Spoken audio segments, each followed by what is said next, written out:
across the quiet fields where the snow begins to fall. A silent question echoes down each and every hall. From the Atlantic shore to the Pacific's wide embrace, we look into the distance, searching every space. Maple trees stand watching in colors red and gold, for little hands to hold on to, for stories to be told. Where are all the children in Canada tonight? Underneath the northern lights, hidden from our sight, we keep a candle burning, a constant, faithful glow, hoping that they feel the love where the cold winds blow. Be safe, little one, wherever you may be. The heroes that you need are hoping to set you free.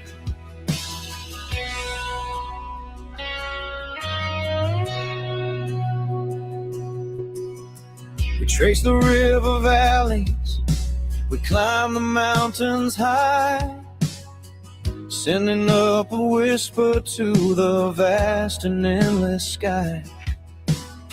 A drawing left unfinished, a favorite teddy bear, gentle reminder stared, hanging in the air. A parent's heart is aching, refusing to give in, praying for the day when the searching finally ends and they can hold them again. Where are all the children in Canada tonight? Underneath the northern lights, hidden from our sight, we keep a candle burning, a constant, faithful glow, hoping that they feel the love where the cold winds blow. Be safe, little one, wherever you may be. The heroes that you need are hoping to set you free. Does the silence feel too heavy? Do the shadows look too deep? Remember all the promises the family meant to keep. We are looking, we are trying, across this spacious land. We need strong hands to help us. We need everyone to stand. Where are all the children in Canada tonight?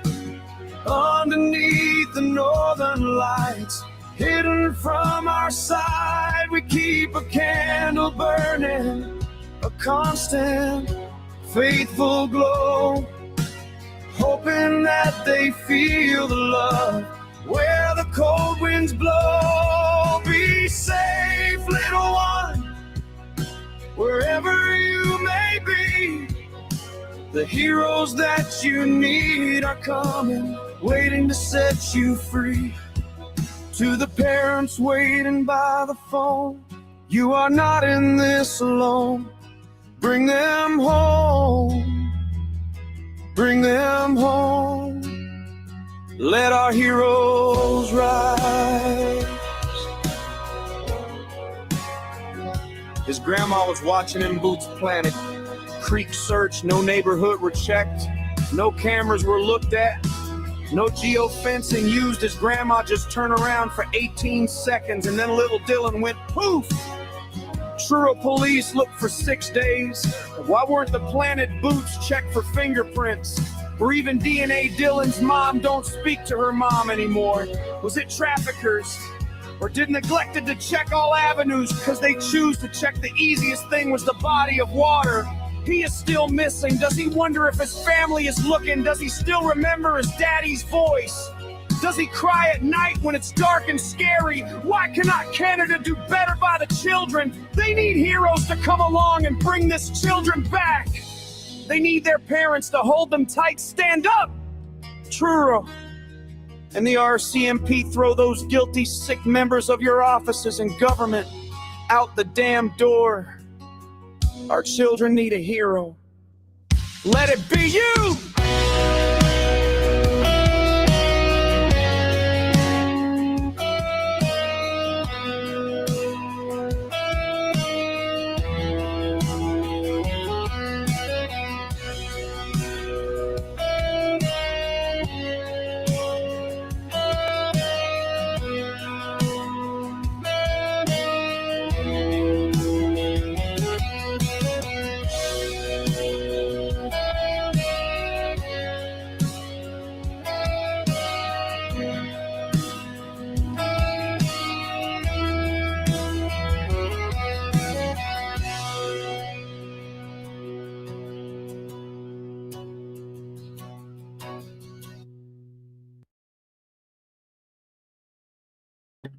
Hello, everybody.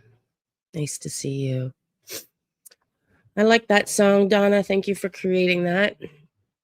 And it's always nice to remember the reason we're here. And I think it's a beautiful tribute to not just Jack and Lily.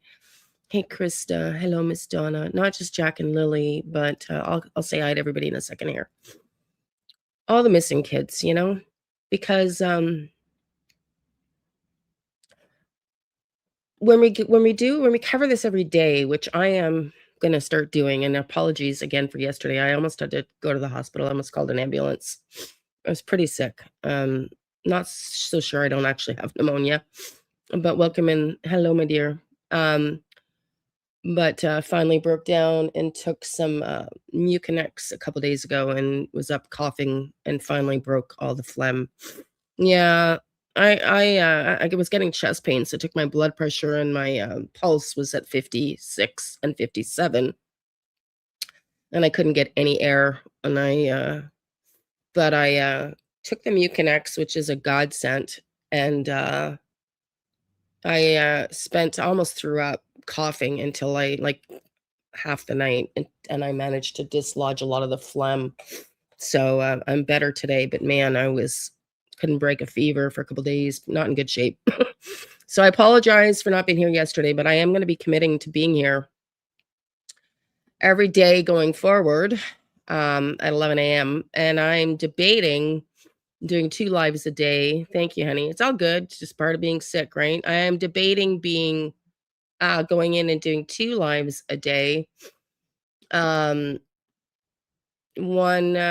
for Jack and Lily, and then another one for going back to Sebastian Rogers. But it's all good. Anyway, okay, so we're gonna talk today, because yesterday I messaged Donna. I was watching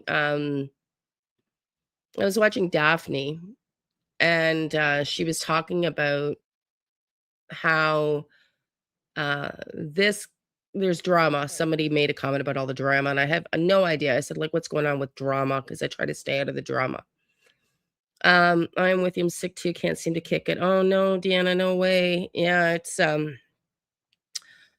it's pretty bad, this year. I know my oldest daughter works at CHEO. Some of you, I think you all know, and they have been predicting it's going to be a really bad cold season, flu season, and it's certainly living up to that already. Anyway, I hope you feel better, my dear. Let's just say hi to everybody that's here. We're going to talk about the drama a little bit, just because it's actually really important drama. And I also want to say, Donna, Krista, thank you for being here. Mods, appreciate you being here. Judy, thank you for being here. Catherine's Cafe, thank you for being here. Jerry Lynn, Frosty Moose, thank you. Deanna, thank you. And anybody in the bushes, I appreciate you all. Thank you for being here. We're going to talk a little bit about the drama, because it's actually important drama. And I was debating we're going to be doing updates. I probably shouldn't just call this back to the beginning because it's going to be, hello, Betty Knight. Nice to see you, honey. We're going to do updates as things evolve. Otherwise, we'll never stay on top of things, as well as sort of going back to the beginning simultaneously to see if there's anything that we've missed. What's the link to the other channel? I missed it the other day. Oh, okay, I'll grab it. And somebody keeps sending me messages on YouTube. I forget who it is, saying that they're sending me emails. I'm not getting emails, so I don't know if you have my email address correctly. But I'm going to ramp things up a lot. I'm going to do 2 lives a day. So Donna, Krista, and any other mods, I'm going to want to have a meeting with you all off on camera or off recording, but on StreamYard, if that's possible. And thanks, Donna. And I want to just make a quick comment here first, because somebody reached out to me about a coaching session and was a little bit surprised at my coaching fees. I paid $30,000 US to become a coach, to get training to become a coach with Keller Williams International. I had to go through 8 psychological profiles. I can show them to you. And $30,000 in training. So when somebody asks me for a coaching call, that's not a tarot reading. Okay, so my fee used to be $250 USD an hour. Yep. Okay. And I offered $150 for a coaching call / reading. And I know that's expensive. No, not for Betty. Somebody that wanted me to coach them. But, the last time I talked to my therapist, he's retired now, was when my mom pulled her shit on my dad. The therapist that told me to get out of this fucking family when I was 36, 20 years ago, followed me all those years. And he's retired now. And the last time I saw him when my mom pulled this shit with my dad was 2018. And he charged me $250 an hour. That's the going rate. If you want to get to a therapist or a coach who knows what they're doing, that's the going rate. So just putting that out there. It's okay. I'm not trying to scam anybody. But therapy and coaching are not cheap because they get results. And well, I've been to therapists and I am a coach and have been a coach, not only in business and holistic coaching. Coaching is different because coaching forces you to take power back yourself. Therapy is just, I got to vent and someone's going to listen to me and empower me to vent about who is me. Doesn't mean it's wrong. It's just there's 2 different outcomes. One's therapy. Coaching is about holding yourself accountable and what can you do to make your life better. And I used to get incredible results with people, hence why MAPS paid me. I coached 60, 70 people at a time. Okay. It's a lot of freaking clients. So it's not cheap. So I'm just putting that out there to the person that reached out to me. If you want to be coached, it's not a tarot reading. It's a different story. Okay. So not trying to rip anybody off those. And in fact, the $150 an hour is a discount from what I used to charge. Okay. And all my corporation and everything were set up because Keller Williams required it to me to be incorporated. Sorry. Having a bad hair day. Through American bank accounts and everything else. So it's set up a little differently. Okay. So let's listen. I want to go back to, we were talking on the first live or the first review of Free Will the other day. Hey, Sammy, we were talking about what the RCMP, thanks, Chris. Don't make me laugh, please. Oh, God. Anyway, We were talking about whether we're going to do a few things today. We're going to do a new case. We're going to do a new case. It's okay, honey. It's okay. Liam Toman. And we're going to do some updates on Jack and Lily. But I remember we were doing, excuse me. This is why I took a break yesterday. That's when I start talking. It's creates some wanting to cough. We were talking about whether the RCMP are pulling our chain, or are they actually going to solve this freaking case? Because the two articles create different impressions. And Mike Demand, we played Mike's response, and he doesn't really think the latest update says too much. So I think it was Marie who suggested, I got to do something with this hair. Hang on, it's driving me nuts. Hang on.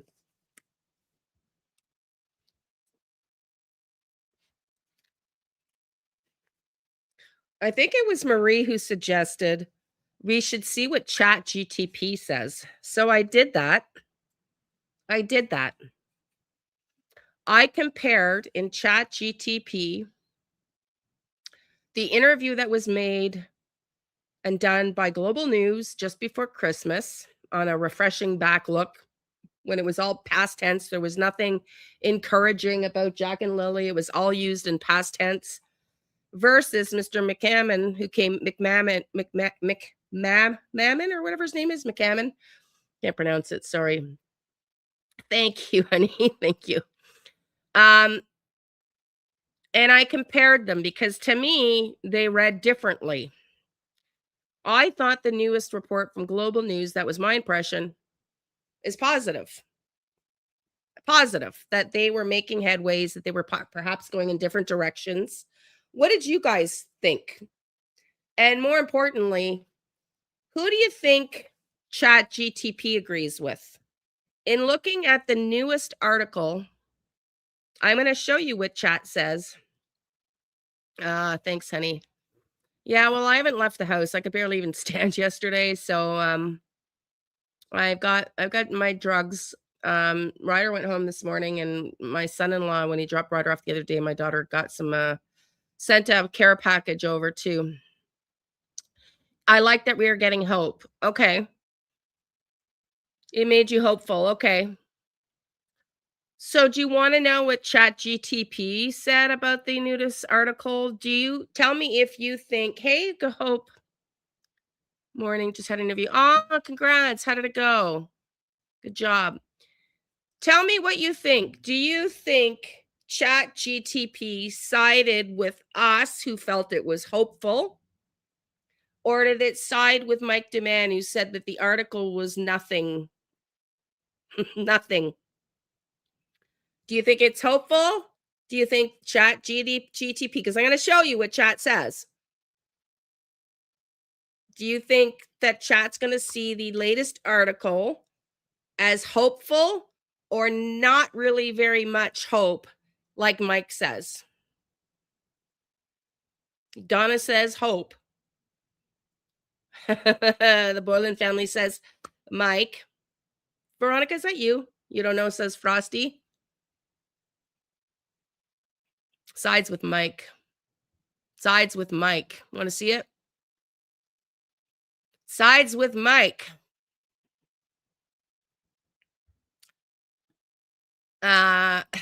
Which is, not that Mike doesn't know his stuff. But I thought that was pretty disappointing. Oh, it's not going to upload. Here, let me show you. It's not going to upload. Yeah. Yep. Sides with Mike. Here, let me show you. I'll enter it this way.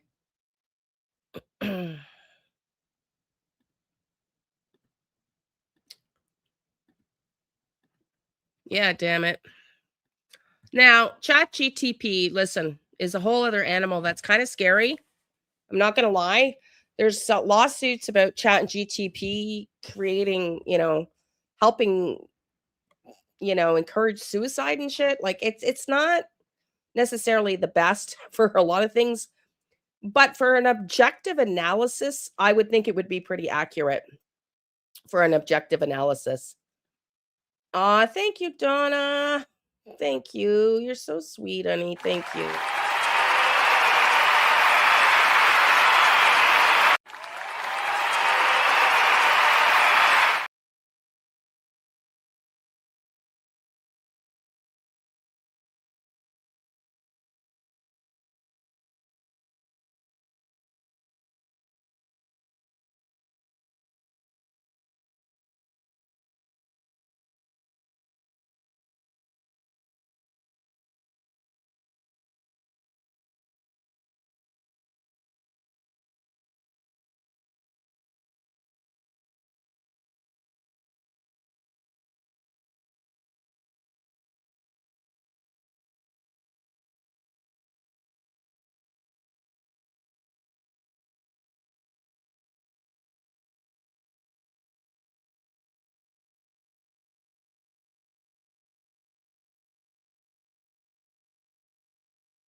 Have I been talking that whole fucking time muted?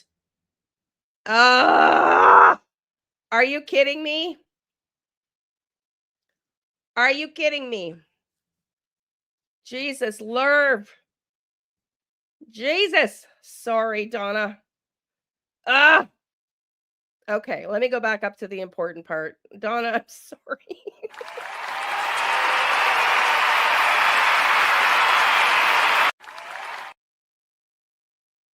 Fuck, I hate how it does this, StreamYard. It mutes you automatically.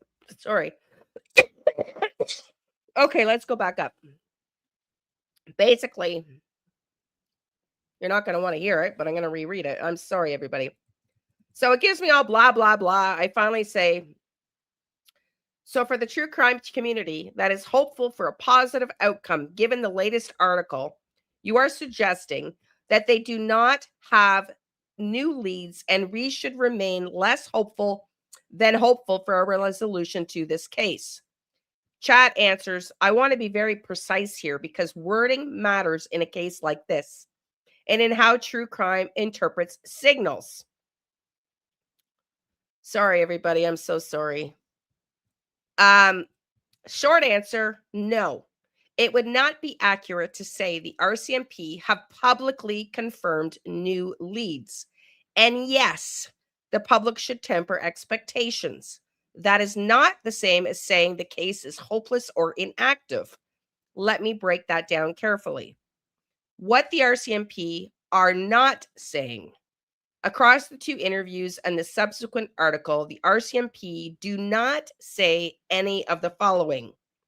We have a new lead. We are closer to resolving the case. Recent information has significantly advanced the investigation. We have identified a new suspect or scenario. In policing terms, those absences are meaningful. When law enforcement has a genuine breakthrough, they typically signal it indirectly at minimum. Example, new information has emerged. The investigation has shifted. We are following a promising line of inquiry. None of that language appears here. So from a strictly analytical point, there is no public confirmation of new leads. What the RCMP are saying and why it sounds hopeful to some, the messaging that feels hopeful to viewers comes from three things. A continued effort language. We are still working the case. All tips are being reviewed. This is rare and complex investigation. They are reassurance framing. This is designed to prevent public disengagement, not to signal progress. And the third thing, timing and proximity. Because the interviews and articles are close together in time, people naturally assume the article reflects momentum. In reality, the article reflects documentation, not necessarily new investigative movement. This is where perception diverges from substance. Why the article created more hope than the interviews. The article feels more active because it references court documents, investigative processes, what has been done, polygraph searches, forensic reviews. However, procedural detail does not equal new leads. The article essentially says, here is where the investigation stands procedurally. It does not say, here is what has changed. The distinction is critical and often, listen to this, misunderstood in true crime spaces. So, should the community be less hopeful? This is where nuance matters. From an evidence-based standpoint, hope for a near-term resolution should be cautious. There is no public indication of imminent answers. The investigation appears to be in a sustained but static phase. That does not mean the case is closed, the children will not be found, the investigators have given up. It means there is no current public signal that resolution is closer now than it was before the article. What do y'all think of this? Yeah, it means nothing. Exactly, Jane Doe. It means nothing has changed in 8 months. So I was really kind of disappointed to see this, truthfully. But that's chat's opinion and Mike Demand. But Mike's the language expert, you know? And that's why I wanted to do this, because I've said it before, and it's not to be super critical of the RCMP, but they are masters of framing things, people. They are masters of how they frame and present things to the media. They are politicians as well as a police agency. And so they are masters at how they present things to the media. So why over-optimism can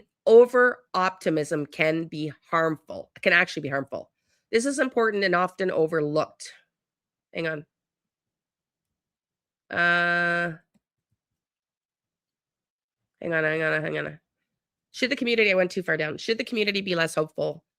So from an evidence-based standpoint, hope for a near-term resolution should be cautious. There is no public indication of imminent answers. The investigation appears to be sustained but static phase. That does not mean the case is closed. The children will not be found. The investigators have given up. It means there is no current public signal that resolution is closer now than it was before the article. The honest framing for the true crime community, a responsible way to frame this without extinguishing hope or misleading audiences would be: the RCMP continue to work the case, but they have not confirmed any new leads. The latest article adds transparency and not momentum. And at this point, expectations for a breakthrough should remain cautious. That is measured, accurate, and fair to the families. Why over-optimism can actually be harmful. This is important and often overlooked. Overstating progress can inflate expectations and lead to sharper public disappointment. Can also fuel speculation that fills the vacuum left by lack of concrete updates. When the hope is built on interpretation rather than facts, it tends to collapse quickly. Careful realism preserves credibility, yours and the community's. Bottom line, you are correct to question the messaging. No, the RCMP are not publicly signaling new leads. Yes, the expectation for a resolution should remain cautious rather than optimistic, but that caution should be framed as uncertainty, not despair. What do y'all think? What do y'all think? I was not expecting that. So they say what they mean, kinda. Community needs to be updated and somebody needs to say something. So this is what they decide to say. Sounds positive, but not really. Yeah. Well, this is what I'm trying to tell you guys. But the RCMP, sorry. They are masters at propaganda. Shit, man, I need a haircut. They are masters at propaganda. I know, Donna, I'm sorry. Doesn't instill confidence at all. No, it doesn't. I think they bypassed the tips in the beginning, which may have led to the right direction. Yeah, exactly. So it's a little disappointing. It doesn't mean we're not going to stay on it. It doesn't mean that we're not going to wish for anything new to emerge. But I interpreted it a lot more positively than Mike did, and a lot more positively than Chat did. Maybe because I like to stay hopeful and positive, but it wouldn't appear. It wouldn't appear to be the case. So yeah, so I don't know, man. I don't know what that means, because what has kept, if we're all being really truthfully honest, what has kept this case going is the family and all the discussion points because of all the contradictions. I don't know when the family stops coming out, how much more there's going to be to report on. So I know we will keep the kids' names out there. I know we will keep the kids' names out there. And I hope I'm wrong. I really hope I'm wrong. Okay, let's go to this. I'm going to cover Liam Toman after. But I want to cover this because hang on a second. Is this the one? Hang on.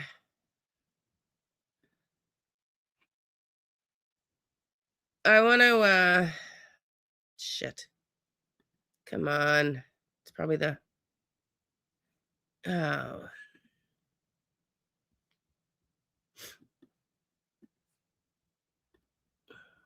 I want to cover Liam Toman, sorry.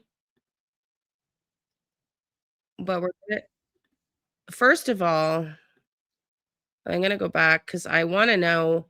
I asked Donna, and I don't know if this is what the drama is, but it's pretty important. I know it seems like Sebastian's case. I know. I know, Anne. I know. The chats went quiet. Exactly. I know. So, you know, a lot of people say, hey, they're going to um keep this case alive forever, but there's only so much we can talk about.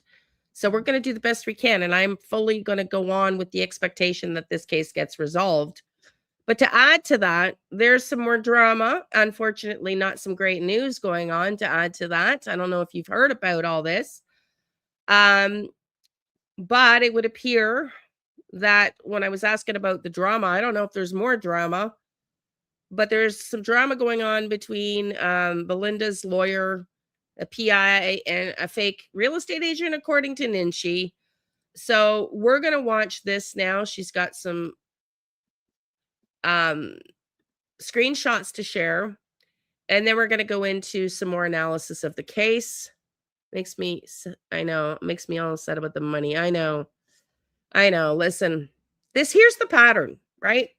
I mean, I haven't been doing true crime long enough, but I think we can all kind of agree. It seems like they get it right in the beginning and they find these kids right away, dead or alive, or they get it wrong and this case just lingers and lingers and lingers, you know?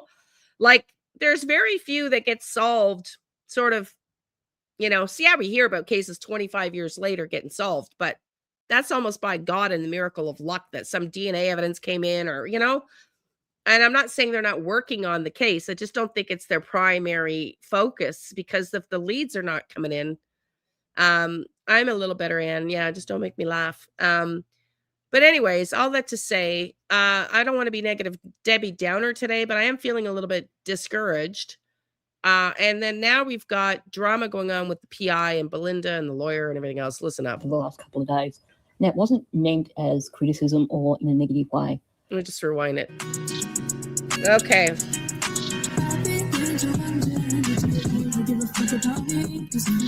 In Jack, they said it is very truthful. Now, it wasn't. Hold on. Comment on one of my videos over the last couple of days. Now, it wasn't meant as criticism or in a negative way, but it was very truthful. They said it is painful to see these beautiful pictures of Lily and Jack on my videos. Yes, I could cover the Venezuela thing if you want. One of the astrologers I follow posted 2 weeks ago that Venezuela was going to be the president there was going to be taken out, the prime minister be taken out. We could cover it, Jane. I just don't know if anybody is interested here in that. If you're interested in that, let me know. We can cover that too. Okay, listen up here, because this is concerning, because I don't know who's going to work with Belinda, and I don't know what's going on. Like, I haven't listened to this yet, but let's listen in. And, you know, yeah, it is.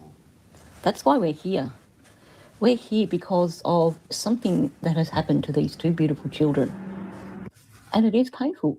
They went through several years of abuse, neglect, and we don't know what happened to them in the end.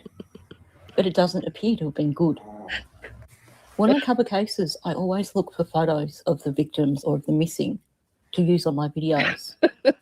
Unless I'm going through an article or looking at a news clip, then I'm always going to use photos of the people that I'm talking about, because I don't want people to forget why we're here. We're here because 4-year-old Jack Sullivan and 6-year-old Lily Sullivan are missing. 5-year-old Jack, yeah. Certain that they are deceased. This is real life and it affects real people. We've heard that Lily could be a bit of a princess. Clearly she loved her clothes. She always was wearing lovely clothes. She loved her dolls. According to Belinda, she would just get into a little bubble, in a little world of her own, playing with her dolls. But she also loved her little brother Jack. Belinda has said Lily has a smile that could light up a room. And she does. She radiates this inner joy. According to Belinda, Jack didn't smile a lot. But it sounds like that's because he was so busy taking in the world. He was a deep thinker. He was a kid who was going to go somewhere in life. He was probably going to be a biologist or maybe the next Steve Irwin. And sure, we've all gotten attached to Lily and Jack over the last 8 months. I will consider it. I know Krista won't be here for it. Try not to laugh. I can feel your energy, Krista, when you're like, no, please, no, don't make me. Sorry, don't make me show up for it. Oh, sorry, everybody. And so many of us feel like we wish we could have just taken them home with us and protected us and given them a happy life. But there's people who cared about them even before we'd heard their names. People who are hurting deeply right now because they're not getting answers. They're getting lied to. They're getting stories that change. They're getting silence from the people who should be speaking. And they feel like they're not getting any closer to finding Lily and Jack. So, yes, it's painful seeing pictures of Lily and Jack. And there are some times when I'm making a video and the reality just hits me again when I look at their faces. But I put them there on my videos. I'm just going to say one thing, okay? Because I was watching JLR on the politics. We can talk about it for sure, because exactly, that's how I feel. I'm going to tell you how I feel, okay? And then you might not want to hear me go live on politics. I'm going to tell you how I feel because I have 2 daughters. My oldest daughter is a nurse practitioner, works at CHIO. My youngest daughter is a businessman, is a manager at Enterprise. And my youngest daughter has a dual degree in leadership and human rights and human ethics. And I've told everybody this, 2 degrees. And she studied, and all of her profs came from the UN, and they almost all of her profs in a 4-year program, a double degree program, said the UN is a useless tit of an institution that might as well be Boy Scouts of America because they absolutely do jack shit. And so my comment to the UN that are condemning this, where the fuck were you? Where the fuck were you to help the people of Venezuela for the last 25 fucking years? That's my point. So fuck it, whether you like Donald Trump or not, I'm sorry. I don't give a shit what the Democrats fucking think. It's what the people of Venezuela think that matters. And as far as I can tell, most of them are fucking happy. So the UN is a garbage institution. They're no fucking better than the fucking Boy Scouts of America. It's like joining a fucking cult organization with a bunch of fucking money that goes to jack shit for zero fucking resolution. So the UN can take the 2 fingers up the fucking, they just sit there and they're fucking high and mighty and talk into a fucking, microphone and do fuck all for peace in this world. Fuck all. It's time. I'm Canadian. I'm Canadian. I'm Canadian. And my daughter studied, and 99% of her profs came from the UN, and all of them left the UN and said the UN's a bogus organization that actually accomplishes nothing. Nothing. They are Boy Scouts of fucking America who stand on a pedestal and preach shit and get nothing fucking done. That's the UN. So I have zero interest in listening to what the UN has to say. I'm sorry. Is it legal? Probably not. But do you think somebody like him is going to go, okay, Donald, come and handcuff me. Let's go. Like, if you want me to be real, I'm going to sound a lot like Bullhorn Betty. If you want to take out a monster like him, you got to do it the hard way. I'm sorry. So I don't know how you feel about that, Marie. But they've done nothing. Exactly. They have done nothing about the people of Venezuela to help them for 20, 25 years. And it's not just Venezuela, half the fucking world. They have absolutely done nothing about. So I could care less if Canada was never part of the UN again, because I think they're a bunch of fucking useless tits on a fucking tool box. They're just a waste of fucking energy. Okay, let's go. That's my political statement. To remind people that this... And I don't fucking care if Donald Trump did it illegally or not, quite frankly. Because do you think Venezuela is doing anything legally? Many family members have died there because it's not even, hospitals aren't even working. Exactly. I know. I'm sorry, Marie Curie. I know. So yeah, that's what I think about it. I think fucking, whether you like Donald Trump or not, spiritually, I told y'all there's a book that was written in the 1800s called The Last President. Donald Trump, the last president. He is going to substantially change this world. There is no if, buts, whens about it. It's happening. It's happening now. It's not going to just be Venezuela. It's going to be multiple countries. And that's just the way it's going to go. So get ready. This is the tip of the beginning. This is the tip of the iceberg, in my opinion. Donald Trump ain't farting around. Not farting around. And I actually respect him for that. I respect him for being the first politician that actually does what he says he's going to do. He warned people. They didn't listen. Whether you like it or not, it's done. And I have, like, again, I don't want to get into this because this is not what people came here for. So I'm going to wrap it up with, I think the UN's a useless tit of an organization. They have done nothing to progress world peace in the last, since I've been born. Nothing. So let's move on. Sorry. This is real life.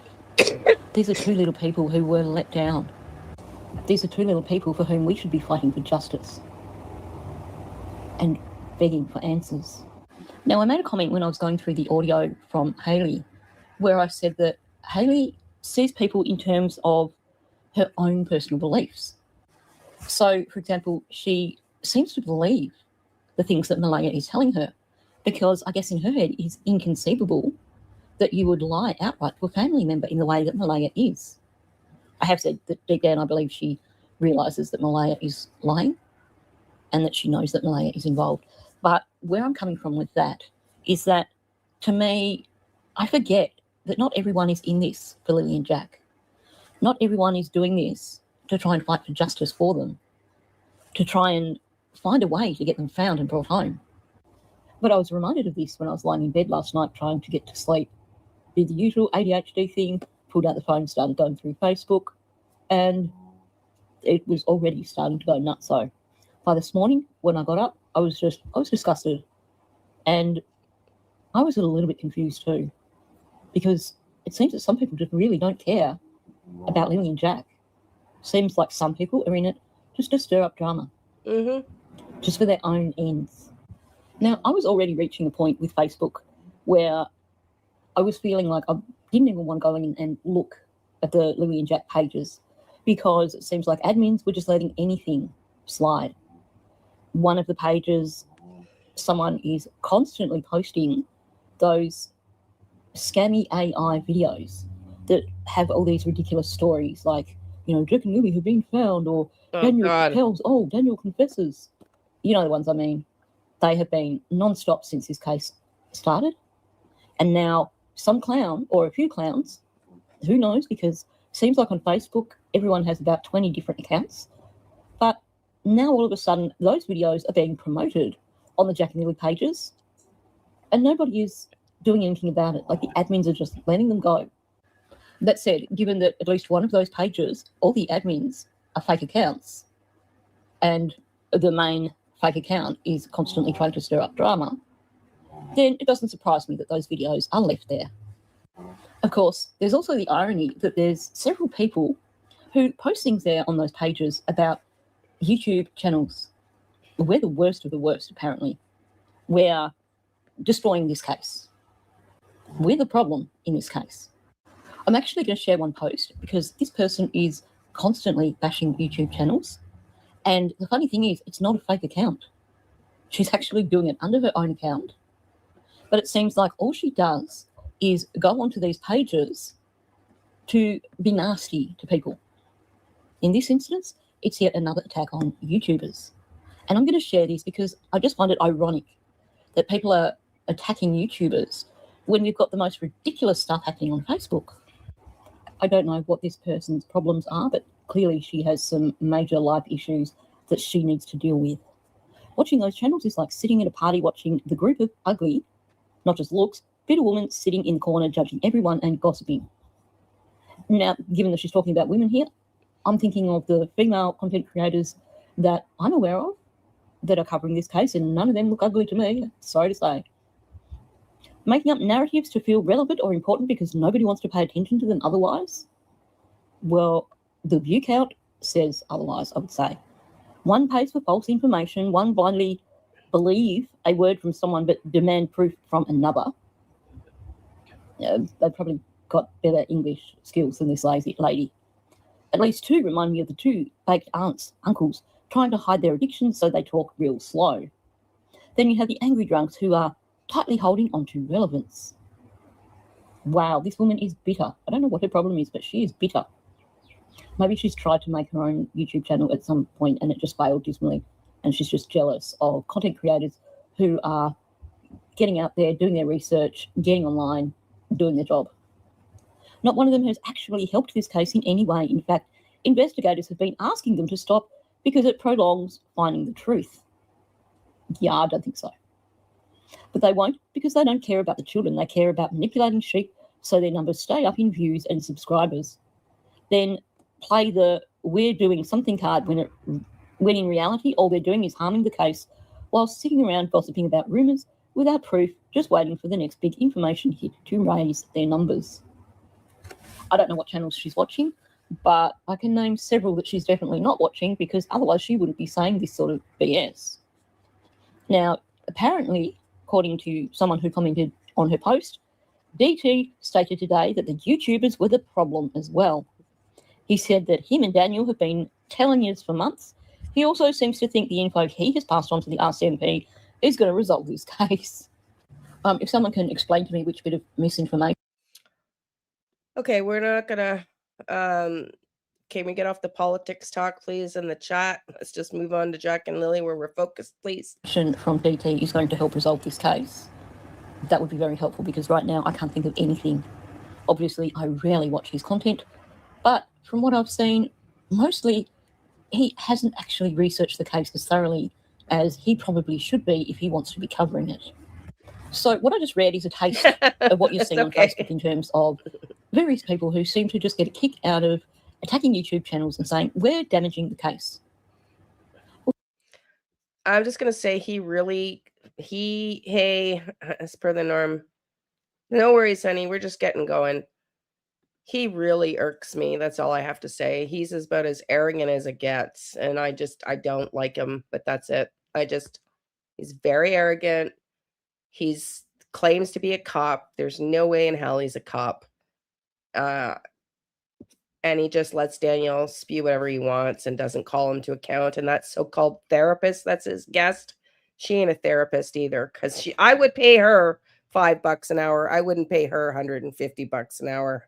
She doesn't question anything that he ever says. She just lets him spew and create his own logic. So I don't think she's worth the salt her papers certificates written on either. That's just my opinion. She's not a therapist. She never questions him. That's not good therapy. Sorry, it's just not. Well, let's talk about Facebook drama and how it is damaging the case. I originally wasn't going to touch this, but I reached a point where it was just bugging me so much that I couldn't focus on the video that I was going to do for today. So I went, well, okay, to heck with it. I'm going to... Yeah, but to even get to be a cop, you have to pass psychological. You have to have a certain type of thinking. I mean, I don't think he'd pass into Canadian cop school. Let's just say that. Address this. I don't think he'd pass. Because this is doing absolutely nothing for Lily and Jack. And it's this group of people on Facebook who are basically... Okay, so let's just read this. Good morning, everybody. Please be advised that this was confirmed yesterday. Given the gravity of the situation, it's imperative that we get this announcement out to the public as soon as possible to try and prevent further damage. Chrissy Travers and Angela Henderson have been permanently removed from all involvement in this missing persons case. They do not represent Belinda Gray, any family members, or the Find Jack and Lily community, and they hold no authority to speak, act, fundraise, or share information related to this case. Their removal followed serious concerns regarding conduct and failure to respect required standards and boundaries, which came under the direct supervision of lawyer Delene Thomas. The impact of their actions caused harm, distraction, and disruption, pulling focus away from what truly matters, which is finding Jack and Lily.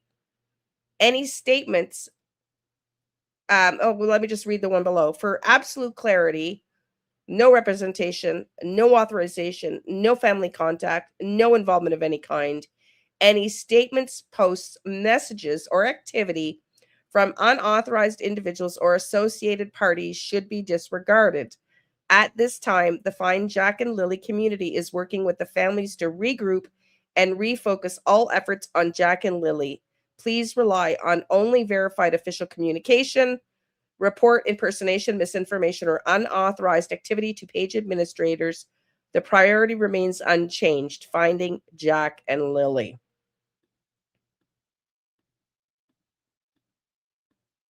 So there's the drama. Let's just see. To that. So, first of all, before I share these messages that were shared by Miss Inrig, I'm going to share a post from Chelsea after the fact. Who wrote these messages? It wasn't my mother. I have my suspicions, though. Why would anyone in their right mind want to do something like this in a missing children's case? What kind of people try to sway an investigation from the first month it starts? Not good people trying to help. That I'm sure of. Now, this is the fake messages. I don't know who created these, but they basically have used Messenger or have clipped from Messenger. They did have a circle at the top with Belinda on it, but I can tell you, I have been communicating with Belinda for several months. This is not how Belinda speaks, for starters. Belinda is a very kind-hearted person, and she's not going to just come out and be blunt like this. She's very, very diplomatic in how she deals with people. I also want to point out that Belinda has made it very, very clear over the last couple of months that Chrissy works for Darlene, not for Belinda. Here's the thing, though. What Ninshi is saying is she doesn't even believe these texts to be true. So this is why I have stayed away from Facebook. This is why up until now I've stayed away with all of Daniel's statements and contradictions, because it's just a bunch of baloney sometimes we have to waffle through. DEA 56, there are strict guidelines to follow for private detectives. Yeah, exactly. But I don't even know if this is true. Let's keep listening. I don't even know if it's true. So this comment here where she's claiming that she communicated with Chrissy herself, not going to happen. If Belinda was wanting Chrissy off the case, then the communication would have been between her and Darlene, not between Belinda and Chrissy. She would have left it for Darlene to deal with. So this is what has been said here. I can't take the issues with Chrissy anymore. It's too much for me. Oh, yes, I understand completely, Belinda. You do what you think is right.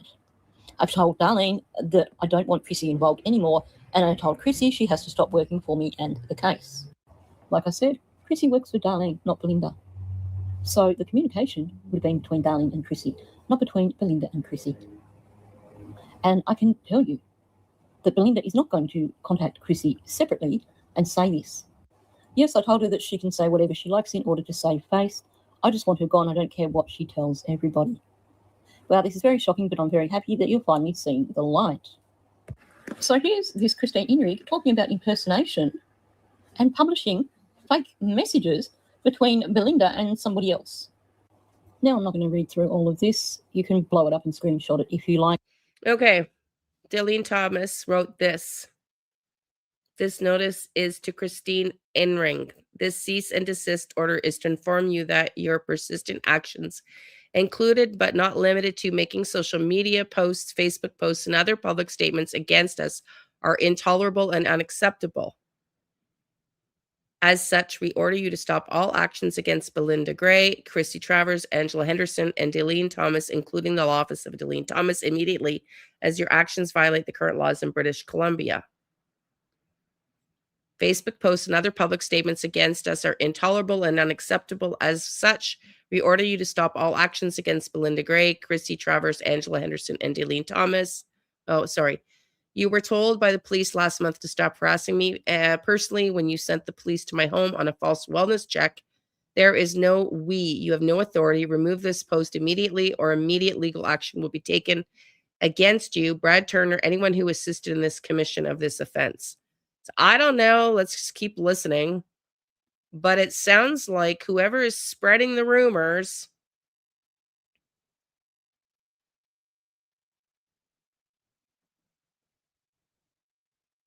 It sounds like whoever is spreading the rumors, let's just keep reading.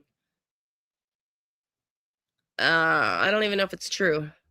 Okay, so this is posted, Jack and Lily Sullivan in the missing Jack and Lily Sullivan, 35 minutes before Ninchi created this video. Public notice, cease and desist. Christine Inrig holds no authority whatsoever to represent anyone or any information in this case. She is not a lawyer or a private investigator.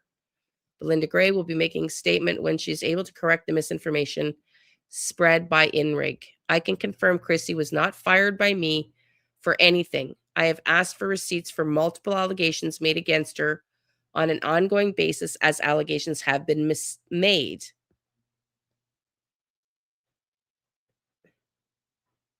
In fact, Chrissy has been a vital part of my team. I verified her license before her employment with me. Jolene Johnson, another licensed PI, has told me she also informed Christine Ingrig that Chrissy Travers has a PI license. I have the recording of Jolene explaining this to Ingrig weeks ago, short and simple. Christine Ingrig is lying. As we move into the active litigation phase, Chrissy has stepped back from working under me. Her focus remains on the case if she chooses. Chrissy and I will continue to work together on an as-needed basis. She is highly trained as an exceptional investigator. Chrissy Travers has spent hundreds of hours working on this case as a professional. Christine Inrig told several of us that she was a PI when she came to this case. Christine Ingrig admitted later she was not licensed. Let me be clear. Chrissy Travers is a licensed professional with 2-year private investigator certificate and years of experience. She works with a team of individuals, including the irreplaceable Angela Henderson. Christine Ingrig has lied about being a PI, conducted in-depth investigations in this case with zero credentials or experience, has called police to my home for a safety check, claiming I should be institutionalized, is trying to become Daniel's girlfriend so she can get info on him, hoping he will confess to her, allegedly, in my opinion. She has been told by me several months ago, that the honey potting him was a terrible idea that could get her killed. Christina Inrig made a defamatory post today that is false. I have posted my cease and desist on her post, but if it's not deleted by her, here it is again attached. There is no we in the Ingrig post. She has zero authority in this case. She has been told to back off the harassment. Then she does this. Your post has been harmful to Belinda. Christine Ingrig, have your lawyer call me. Let's deal with this once and for all. If you think you're successfully running me off this case as Belinda's lawyer, I will not leave Belinda to these wolves. Stop the drama. Keep our names out of your mouth. Leave Belinda Gray to give updates as she deems fit in the situation. Christine Ingrig, stop the harm. So there's a lot of drama going on in this case, you know? There we go. Let's just read Belinda's response. I was sent this message that was posted online and honestly was taken aback by the presumption of this person. My documents have been registered with the courts and I have been given a date. After having a meeting with my lawyer and her PI, we discussed all the drama that has been going on and all the people involved. While mistakes were made, we see how those mistakes were blown up and used to create more drama. For what purpose, I cannot understand. So we came to the conclusion that her services with my lawyer were no longer needed. I thanked her and her assistant for all the hours put in hopes of finding evidence or Jack or Lily. I will continue my fight for answers and justice for Jack and Lily. I thank all those that stood by me and continue to support my search for answers. However, I do not support this post in any way, shape, or form.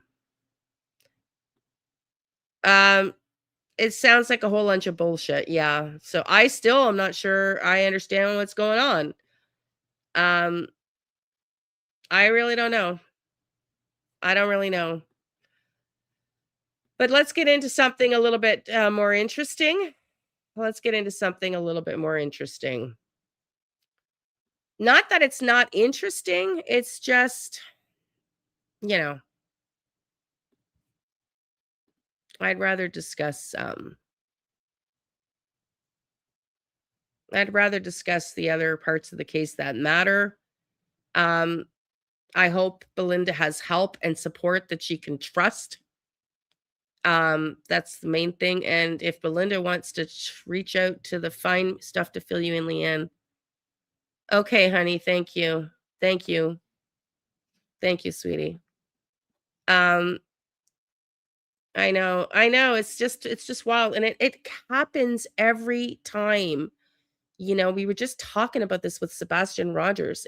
The longer the case lingers, the more it just seems to bring these things into play, you know? I don't know. I don't know if people take advantage of people that are looking for their lost loved ones. I don't really know. It just seems like the creeps all come out of the woodwork, you know? Okay, so Deceptive Detective, I know you did this. We're going to go through it.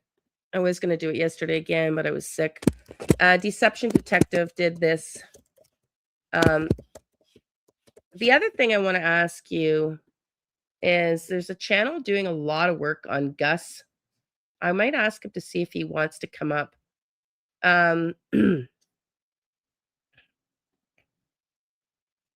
Yeah, well, if Belinda, as long as Belinda has help, like I can send her to the Find Me group. There's lots of people that can help her. I just want to make sure Belinda has the right support.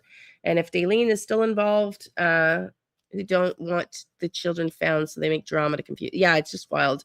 It's just wild. Okay, let's listen to this. Because this is the Deception Detective puts together statements from Daniel that contradict each other. When Malaya woke me up, I'm pretty sure it was her who woke me up because we both kind of like woke up at the same time. And I remember her saying, as it says in the documents, she said, I don't hear them. But the craziest thing was, I mean, I had to get victim services and, you know, there's help, but it's not enough. It's really not enough. Just saying. When I woke up, it was in the first 5 seconds that she said, I don't hear them. And usually you would have to wait a couple you know what I mean? Or like 30 seconds or something like that, because it could be in the fridge, because that's usually what everything goes quiet when they're, you know, grabbing food. That's Daniel Martell, and I think he knows what happened to his missing stepchildren. And it's not just because that answer literally made 0 sense. So in today's video, let's watch his interview with the Drunk Turkey Show and count all the lies. I'm Deception Detective, an attorney trained in statement analysis. This channel exposes lies and manipulation. So if that's your thing, hit subscribe. For early access to new videos, over 60 exclusive videos, and other cool perks, consider becoming a channel member. Link in description. As I mentioned, Daniel's answer about how he recognized his stepkids were missing doesn't make any sense. And that's because if Malaya was awake before him, there's no way he could have known how long she'd been listening out for the children. And that's not even close to the biggest problem with this interview. In fact, it's not even the biggest problem with that answer, because in an earlier interview, he said the exact opposite. I'll play you that clip in a moment, because who woke up first isn't even the only contradiction in that part of the story. So without further ado, let's pick up where we left off. So she wakes up, you wake up. What's the first thing that you do? First thing I do when I wake up is, I mean, Malaya's right beside me, and she says, "Do you like hear the kids?" And then I listen for a few seconds. I said, "No, I don't hear them." So first thing I do is, when I don't hear them, I get up and I, you know, get dressed, you know, and me and her make our way out to the kitchen. And this thing I still find odd to this day, I told investigators this, is Malaya didn't look in Jack and Lily's room when we went up, when we walked to the kitchen, right? Okay. So I found that odd, because we both walked up together, up the hallway to the kitchen. And then I poked my head I looked into the living room, didn't see the kids. I ran back to the room, looked underneath their beds and stuff, didn't see them. So then we made our way outside, right? Malaya stood in the kitchen when I was running like a moron through the house looking for the kids. And we made our way outside. You know, we got through the fence, and then we're standing right in front of Mom's RV, and she asked me, should I call 911? All right, let's pause here and recap. Daniel said that Malaya woke up first, asked him if he hears the kids. He said he doesn't. Then they both went around the house looking for them. Then they both went outside together. and she asked him if she should call 911. In a moment, we'll watch him give a CBC interview where he contradicts all of that. But before we do, I just want to quickly recap my 3 tiers of inconsistencies. The lowest tier is subjective, and that's really just an opinion. Like when someone says, well, I wouldn't have done that if I were him, so he must be lying. Frankly, it doesn't tell us much, but it's the one I see most often online. The middle tier is a statistical inconsistency, and that's when someone's alleged actions don't line up with what people typically do in that situation, according to research. It's not ironclad proof that they're lying, but it's at least objective. And then there's the gold standard, internal inconsistency, and that's when a person's own words and actions contradict each other. So it's not a matter of if they're lying, it's a matter of when. All right, now that I explained that, listen to this. When I woke up, Liane was right beside me. She was still asleep. And I said, I don't hear Lily and Jack. The time, no one will say for sure, but police say it was around 10 a.m. when they got a 911 call. I ran up in the woods to the kids. They have cabins up in the woods, which only took me like 30 seconds. I came right back down. She was on the phone with the RCMP. In this version of events, it's Daniel who woke up first and told Malaya he doesn't hear the kids. And they didn't search the house together. Instead, he immediately ran outside while she stayed behind, and he came back to find her calling 911. So they weren't outside together where she asked him if she should call. But I'm going to continue playing that clip because in that video I made analyzing that interview, Daniel already contradicted Malaya's version of events. So we don't just have intrapersonal contradictions between Daniel's version of events, we have interpersonal contradictions between Daniel and Malaya. Listen to this. There are a ton of problems with this story, so let's go through them one by one. First, as I already pointed out, it directly contradicts Malaya's version of events, which is typical of co-conspirators reciting a scripted story. The made-up stuff just doesn't stick as well in the brain as a real memory. Second, it's extremely vague, especially when it comes down to the timing of everything. For instance, he said that Lily came into the room multiple times, and then suddenly he's saying 20 minutes later he woke up. He woke up 20 minutes after what exactly? Third, the story just isn't reasonable, which is one of the criteria from the Assessing Stories card in my Deception deck, my 52 favorite rules for spotting lies and manipulation. If his story is true, Malaya called the police before they'd even checked the backyard to see if the kids were out there. Remember, he said that they noticed the kids were being quiet. He immediately went outside for 30 seconds, and when he came back, she was already calling the police. Finally, the tone of the story itself is off, another criteria from my Assessing Stories card. And by that, I mean Daniel's main objective here is to alibi Malaya. He made a point of telling us that he wasn't totally asleep and that she was definitely sleeping next to him when he woke up and she couldn't have crept off. But if his story is true, he can't be 100% sure about that. And what about these contradictions? Is he not concerned that her story doesn't match his? There's obviously plenty more in that video, and I'll link it on the end card if you want to continue comparing that interview to this one. But for now, let's continue with this drunk turkey interview because the worst is yet to come. So when you're running around and as you're going outside and you're looking, that gate outside, is it always open? Was it unlocked? Was it locked? Sometimes it's open. Was it open that morning? I do not remember that. I don't remember I don't remember. Okay. And so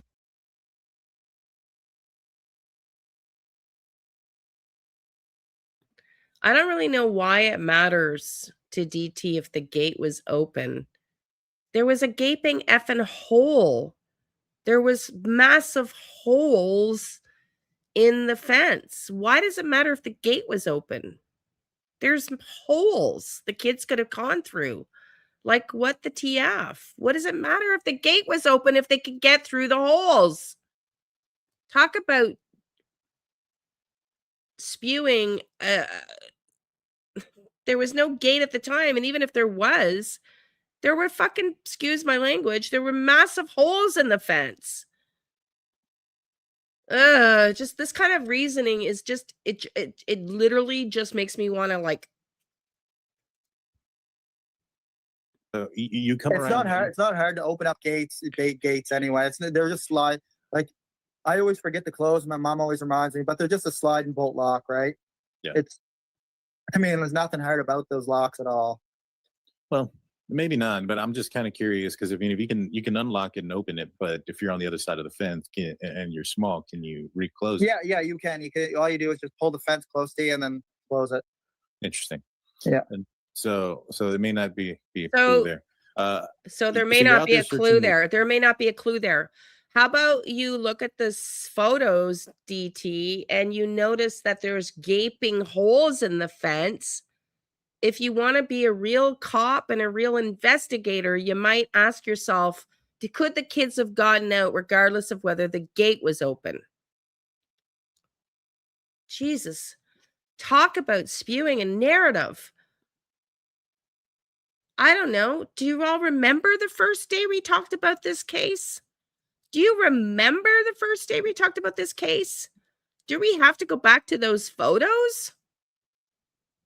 Man, I just want to pull it up now just to fucking, I think I'm going to. Bear with me. This insanity is just, it's just insane. So no leads there. No leads where? Because the gate wasn't open. You know, the fence could have been blown over by the big bad wolf. That's how sturdy it was. I mean, Jesus fudge. My chest. I'm going to try to go back to the first day we covered it. Let me see if I can go back to the first Jack and Lily case day, which would have been, you know, May. Let's go back because I want to see if we can pull up a picture of how the gate looked, how the fence looked. As if whether the gate was open actually mattered when there was more holes in it than there were walls. It was a house of cards ready to fall, matchsticks ready to collapse onto each other instead of an actual fence. Okay, I went too far. I mean, what a joke. Nothing to see there. I guess they couldn't have got out the gate. Oh, my effing Lord. Sorry, am I showing how I feel? Am I showing how I feel? Okay, Jack and Lily, let's go. Jack and Lily covered the first day, May 7th, I streamed.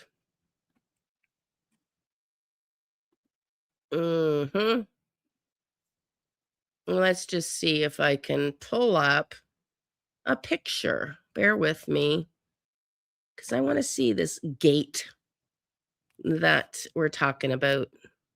I want to see this gate.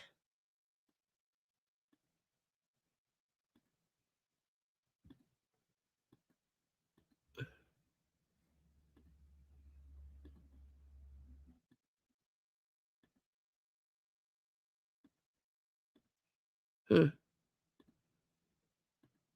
might not be on my first video. Here we go. Here we go. Let's just see. I'm just trying to pull it up.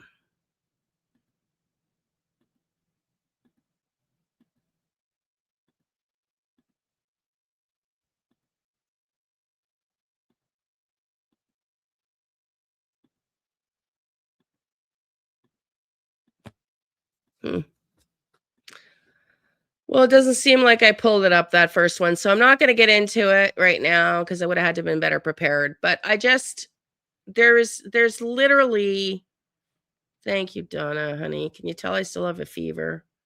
Thank you.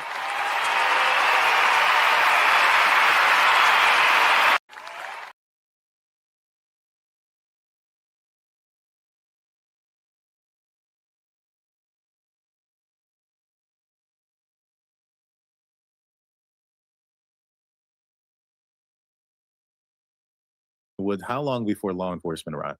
I was told 12 minutes. Okay. But then when I looked at the documentation and, you know, asked questions and dug further, it was 22 minutes, I do believe. And were you at the house when they arrived? I was actually, when they were arriving, I was actually coming back to the house in the car. And I couldn't park in the driveway because RCMP just stopped in the yard, right? Okay. Because they were just starting to walk down and talk to Malaya. So what I did is I parked the white Nissan Pathfinder, because that's the car Malaya owns, the 2017 Nissan white Pathfinder. And I parked over on the right-hand side of the marsh, you know, going toward Lansdowne Road. There's a marsh that's right beside the house there. Probably can pull that up on the map. There's a little driveway that's right beside it. It's about 100 feet from the house. Okay. Around here? Yeah, that's actually the marsh. And there's a little driveway right on the left-hand side right there. Yep. That's where I parked in the white Nissan Pathfinder. One of the best ways to spot a liar is simply to pay attention to when they give rich, detailed responses like what car he drove and exactly where he parked, and when they give vague, reticent responses like what time did Daniel wake up? Did he take his cell phone with him? Who woke up first, him or Malaya? All those things we still don't have a clear answer to, even though they're infinitely more important. And I think the reason those answers are vague and where he parked his car when the police were there is really rich and detailed and certain is because that's the truth and everything else is a lie. Put the vagueness card from my deception deck on your screen if you want to read the full rule, but the gist is liars are vague because they don't want to pin themselves down to facts that can be fact checked because then they could be exposed as liars. Or alternatively, they couldn't think of all the things that they're being asked about when they made up their lie in the first place. And I think that's exactly what's going on here, which is why Daniel's so sure about where he parked and all these things that happened after the police got there. But whenever he's asked something before the police presence, he's vague or even completely contradictory. Remember, there's a huge difference between telling the truth and telling a lie, which is why liars mess up so much. The truth is a recollection of something you experienced, so you have touch, taste, sound to rely on, whereas a lie is simply a recollection of an imagined event. If you're not aware, this is my second video analyzing this interview. I'll put part 1 on the end card, but before we get there, I just want to say something important about interviewing liars. Because Drunk Turkey posted a respectful, well-balanced response to that video, but he also said that he believes lots of Daniel's story. Interviewing a liar, which I think Daniel is, actually makes you worse at spotting their lies. It's called the probing heuristic, and it makes sense when you think about it. All the advantages you're getting by interviewing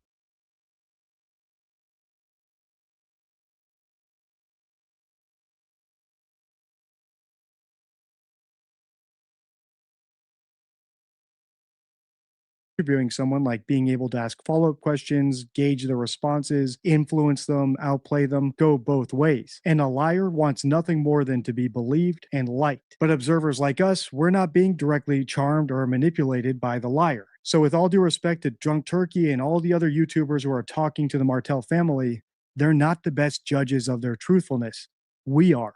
And to be clear, this heuristic doesn't just apply to YouTubers. It affects professionals, and it affects you whether or not you're going into it neutral, pro the person you're interviewing, or skeptical. It really doesn't matter. We're not even a third of the way through this interview. I'm going to link Drunk Turkey's channel below if you want to watch all of it. And if you want me to do a part 3, let me know by liking, comment.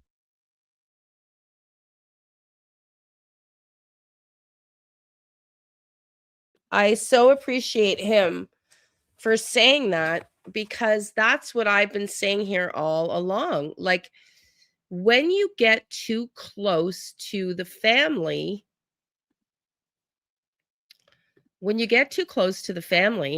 you lose your objectivity. You know, you lose your objectivity. So DM said something about working on the fence in one of the interviews. Yeah. Well, let's look at the pictures, okay?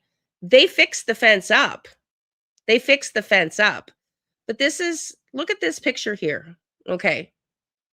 I can see, if you can see right here, first of all, this is the original fence before they tried to fix it up. Do you see there's not even a gate here. The fence ends and I can see into the backyard. Can you see that? Can you all see that? This fence doesn't even go all the way to the trailer. There's a big gaping hole there. Can you see it? Can you guys see it, or do I need to make it bigger? You can see through the trees here, right here. The fence ends here and the trees in front of it, and I can see into the backyard.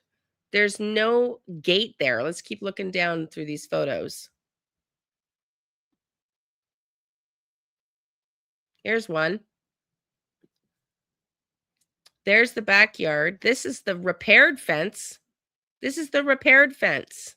Look at, this is the repaired fence. You can see it's actually standing. Here is the fence at the time the kids went missing. Do you see the difference? This looks like matchsticks are ready to blow over. And there's a big hole here between the back of the house and the fence. There's not even a gate.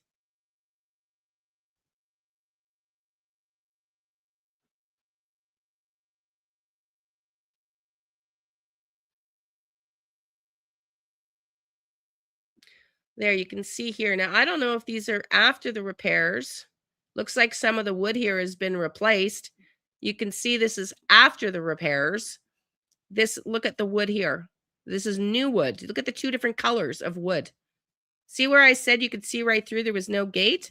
From where the chair is to the trailer is new wood. From where the chair is to the green fence is the original wood. They added that piece. They're not even the same color of wood. There was no gate. There was no gate. Can't have proper sight when you're too close. Yeah, so can you see it? Yeah, you cannot. So I just, and this is what I said to all of them. All of the, well, I said it to one specifically, but this is my message to everybody. I'm not chasing to talk to the family because, the only person I would talk to would be Belinda. But you can see here, there's two, there's a big hole here. You see this? There is no gate here. There's before and after pictures before they repaired it. There is a hole here. There is a hole here. There's also a hole here. Look at here. Could a kid get through this? Can you see it? Could a kid get through that hole? Hell yes, if they wanted to. Heck to the yes, they could. So, ex-police officer, my ass. I don't believe he was a cop. I don't believe he was a cop. I'm sorry. I'd like to see proof. The spot that her and the reporter walk out in where there's no gate, it's wide open. Exactly. It's just this. So it's just, I meant from your earlier comment that the closeness of, no, I know, Wendy, I get that. No, I know what you meant. Yeah, no, I know what you meant. And that's, anyways, I don't want to belabor it. I just think to everything, there's a double-edged sword, right? There's a double-edged sword to absolutely everything. Is there a positive when Sunny decided that she wanted to have Daniel and everybody up on her channel? Is there a positive for Sunny? Yeah, she said it. I used him, he used me. Yeah, that's exactly what happened. Is there a positive in that we got to see some of the lies from the Martel and we got to keep the story going because there was something being said to talk about? Yeah. But the negative side is you get too close to players and you don't have a clue who these people are. And I don't mean to say anything disparagingly about online, but everybody here in this chat, as much as you think we all know each other, let's be honest about that. Online, knowing somebody and talking to somebody online is not the same thing as really knowing somebody, really getting to know somebody. And talking to Belinda, Daniel, Haley, whoever that people are wanting to talk to and are talking to, you can't really get to know somebody in a 15-minute conversation 10 times over the span of 8 months when you're investigating a case. It's just not good detective work. And that's why, if you want to be objective, I'm so glad the deception detectives said this, you really should, try to remove yourself from being totally invested with the family because you lose your objectivity, in my opinion. Just my opinion. And at least when it comes to the people that were there. Does that include Belinda? No, not really, because Belinda wasn't there on the property. But when it comes to Malaya, Daniel, Janie, and the players that were present that day, how could you trust them? How could you trust anything they have to say? They're motivated to not be honest. If they are at risk of being guilty for anything, why would they come on and try to, do anything than try to steer the narrative towards their own innocence? So anyway, enough about that. Let's listen in now to, because yesterday we were talking about the $150 reward, right? The $150,000 reward.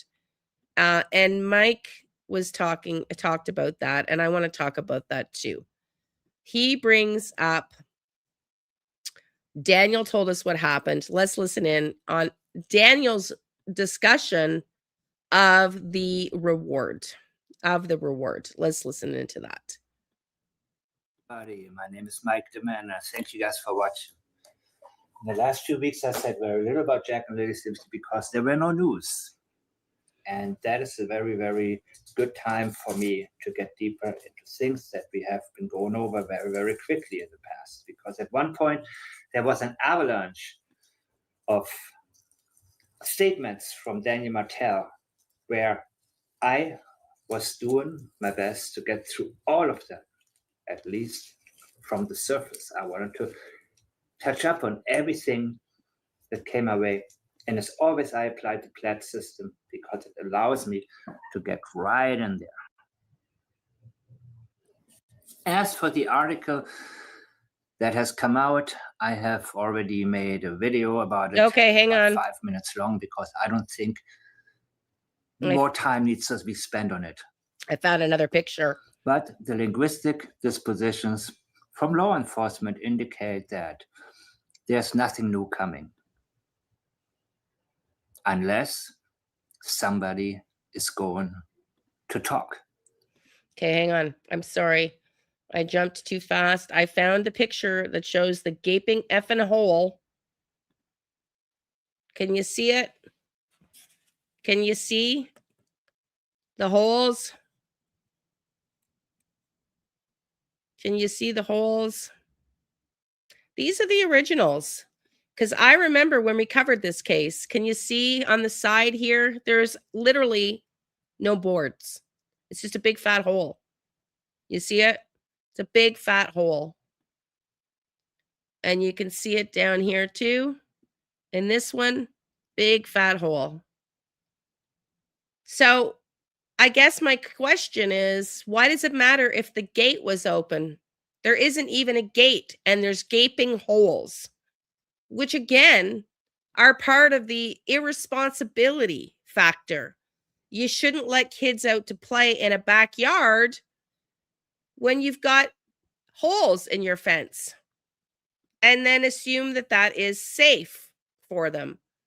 Let me see. I don't know with the way I have it here, Krista, if I can.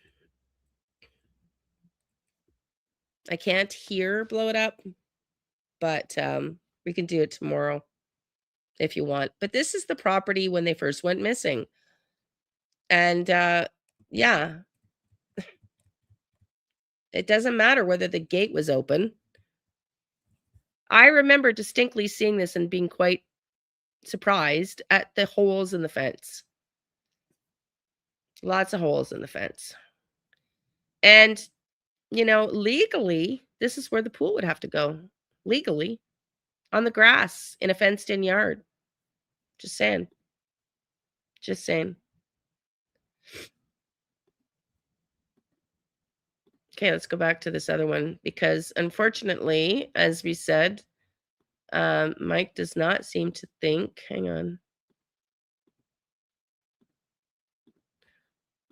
that there is much positive outcomes here. But let's listen to this. He's talking about Daniel's talking about the reward. And that somebody could be anybody related or somebody that a relative speaks to, and then this person speaks to the other people in their lives, and so on and so on.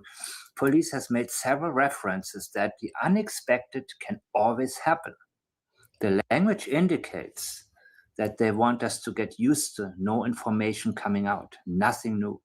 However, police often live on hope. It's part of their job because they don't know what break they can get. At any given time, one of those breaks can come up and somebody may say, hey, I know which part of the ocean Daniel went to that night. He told somebody, or somebody else that was there, told somebody overheard it, then other people got wind of it. So the message was, as usual, keep on waiting and get used to it. However, there is always a possibility that we can get a break. And as a law enforcement officer, you are very, very well aware of such a possibility. As everything stands right now, they're at a standstill. They're in a cul-de-sac. And they don't see a way to get things moving.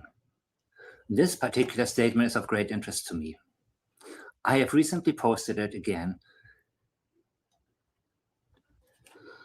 by linking to the video that has it as a thumbnail and giving a very quick explanation of why it is so important. Let's look at the statement one more time. First of all, Daniel is saying, I believe. So he's putting himself there with the pronoun I. But he cannot simply tell us, I believe Jack and Lily are alive. He feels a need to convince us. And he needs to feel the need to do so by insinuating that police must believe so. Hence the reward of $150,000. If police offer this reward, they must be thinking that Jack and Lily are still alive. So who am I and who are you not to believe it either? This takes away from the linguistic commitment to an actual belief. Janie was similar. She had to say, I believe it in my heart, copying the in my heart part. It's very similar to when you examine denial or confirmation. And you have to see if it's reliable or not. And usually the more words are added after the denial or the confirmation, the less credible it becomes. Especially when somebody feels the need to explain to you why you should agree. It's very similar to the doubles as well. Did you do it? No. No. Well, why do you feel the need to tell us twice? Friday morning. Why do you need to emphasize twice on Friday being when Jack and Lily supposedly went missing? And when something doesn't make any sense, make it make sense. Because I believe Jack and Lily are alive should be one sentence. There should be no need to try to convince and tell you what somebody else supposedly. Well, not only that, why does Daniel jump to the conclusion that because there's a reward that that the police believe that Jack and Lily are alive? Why would Daniel jump to the conclusion that the police think they're alive just because they're offering a reward? I just had a thought about that gate, that fence. What if they had backed a vehicle up into that so-called play yard to remove things from the trailer? Yes, that's a great point, DEA. That's a great point.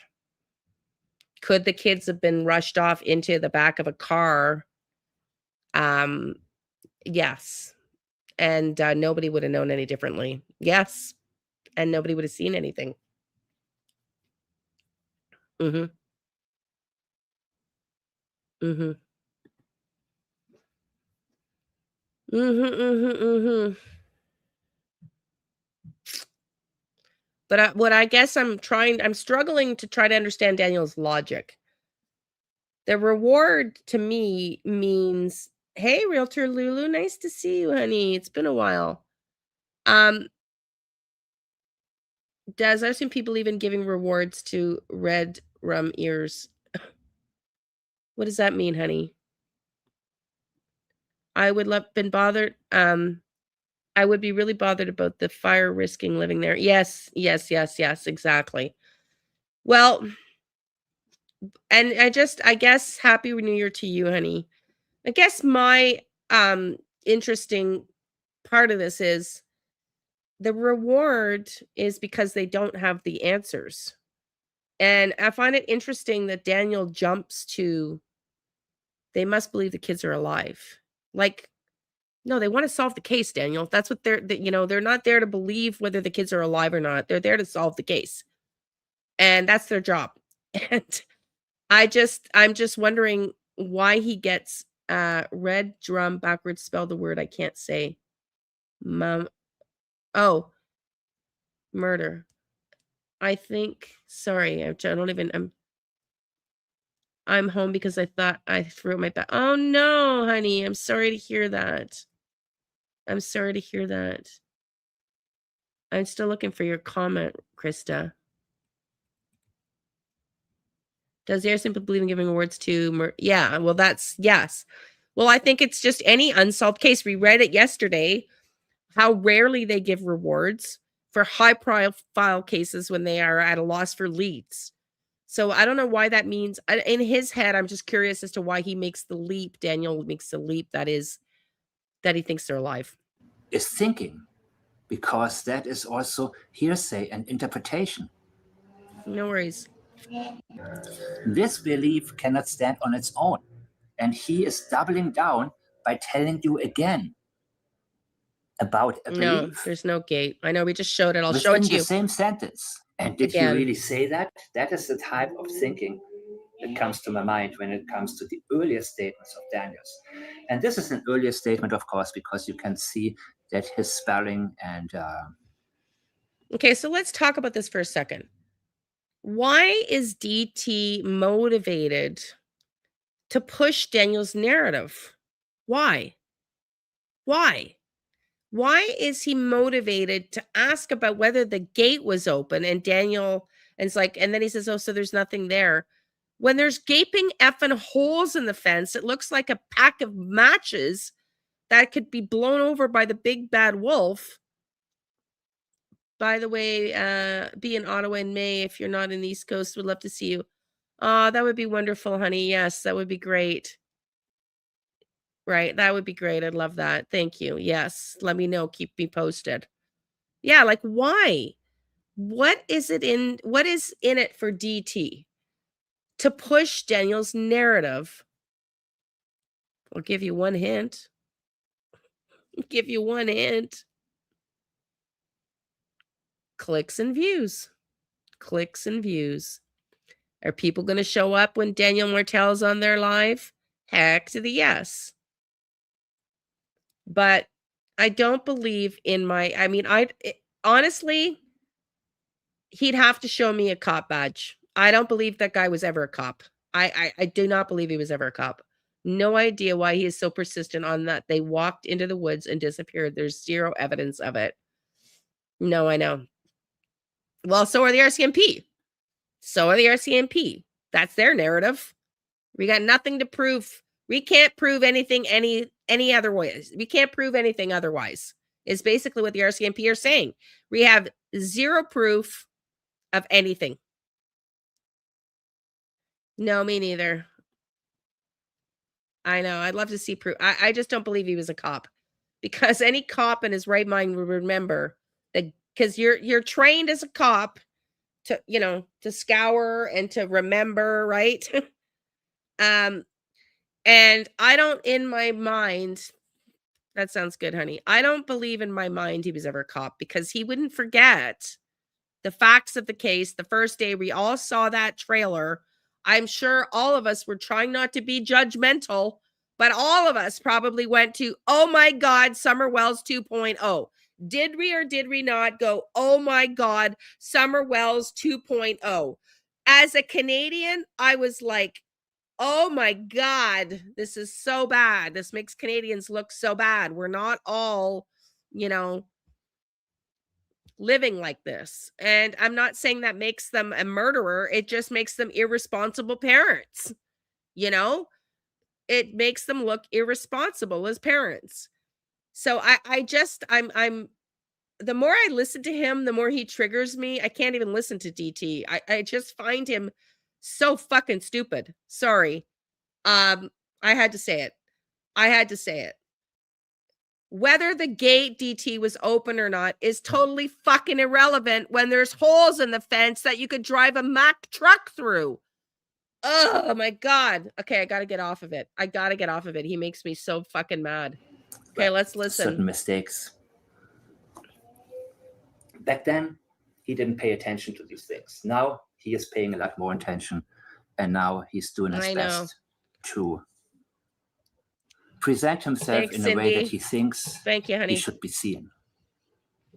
He is careful with his wordings these days, and he's very, very careful in terms of how he comes off. He has become very self-aware compared to how he was in the very beginning. This, of course, makes it a wonderful opportunity for me right now to go back into these types of statements that are short. However, they are full of information. He knows that Jack and Lily are not alive. And I tell you why. First of all, even that misspell murder indicates, well, let's read it all. And my belief that no one that's involved is the murder. He's telling us that there is more than one person involved.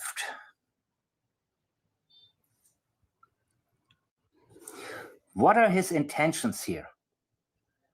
Remember the question I would love to ask him? What should be done to whoever is responsible for this? God.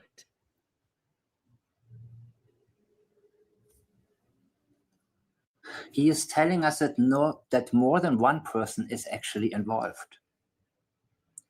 And he has a positive linguistic disposition towards these people. His intention is what follows. It indicates the intention. He is not telling you that none of the people involved unalive Jack and Lily. As a matter of fact, he is introducing murder. He is the one introducing it. Daniel Martel is telling us more than one person is involved. And he's not telling you that nobody took Jack and Lily's lives. The only thing he can linguistically commit to is that he does not agree with the label murderer.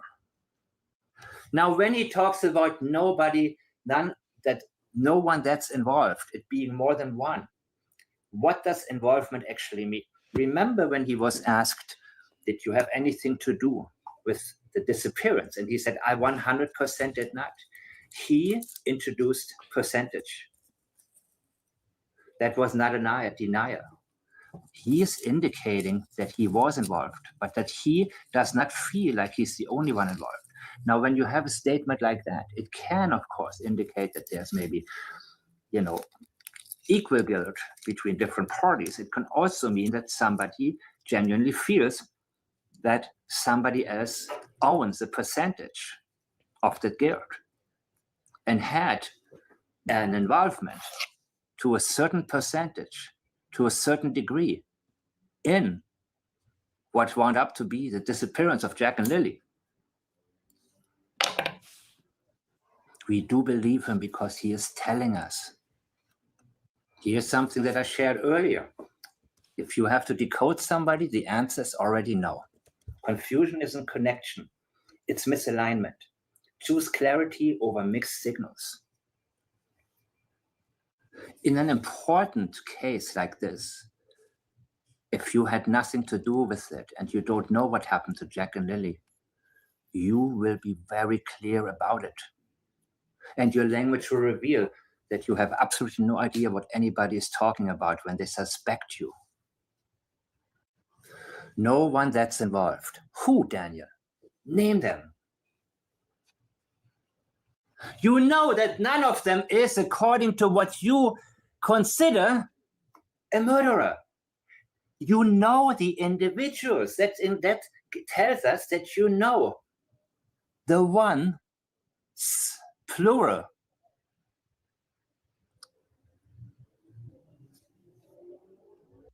It is indicating the plural, to be exact. No one involved took Jack and Lily's lives would be a lot more comforting. But that's not what he's telling us. Instead, he is moving it up to a label.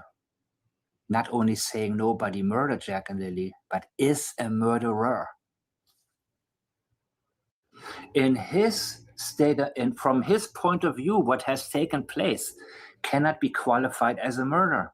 But what is he referring to? What actual event? Whenever people generalize, they are moving away from the essence. People accused of SA. oftentimes make statements such as, I'm a normal man, I'm married and I have children. They're avoiding to give a direct answer to an accusation. Do you know what happened to Jack and do you know what happened to Lily? Should have been the two questions asked in the polygraph. Later on, you can zoom in on the people who failed. That way you eliminate the people who really don't know what's Good going on. morning, honey. And you focus on the people who know what happened to Jack and Lily. Then you can test for involvement, the level of involvement, whether or not that particular person has done what has caused what wound up in the two children disappearing. Beating around the bush is major avoidance. I think, or I believe, Jack and Lily are alive should have been a sentence on its own, and stop right there. After you make one reliable statement, that's when you can get into more detail. There are several videos I've recently highlighted because I don't want the information to be overlooked. What happened to the Pipeline Boys and which part of the ocean, Daniel, did you go to? If we lose track, we won't be able to hold anybody properly accountable. If we lose track, it'll be easy for us to get sidetracked by those who have previously claimed this is not a criminal case. Hey, Calm Kitty, nice to see while you, having honey. to consider whether charges will be laid eventually. Within their own language, they are telling you it is a criminal case, but they can't make it officially one. So we have to maintain the role as in play the game, as in continue the narrative of law and follow the rules that are there. They are telling you we don't really mean what we're saying. Disclaimer, in my opinion. And listen to this twice. It does take time, and it's going to take some more time. They're trying to minimize it. We won't stop until we have answers, not until we can give you answers. And again, they're going down the Daniel road. And yes, there's a lot of misinformation out there. However, why are you, the law enforcement officials, so worried about what people are spreading? You should be worried about getting the facts together. If they were walking a straight line, they would not be that worried about it. The same way Daniel Martel wouldn't have been so worried about it from day one, what people are saying when he talked about crazy accusations. You see? Well, here's the thing I'm going to tell you I know as a coach. Can't listen to DC either. Sorry, honey.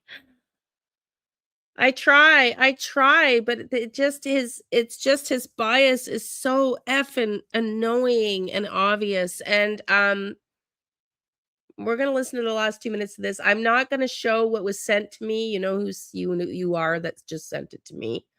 I'm not going to show it because I don't want to dox.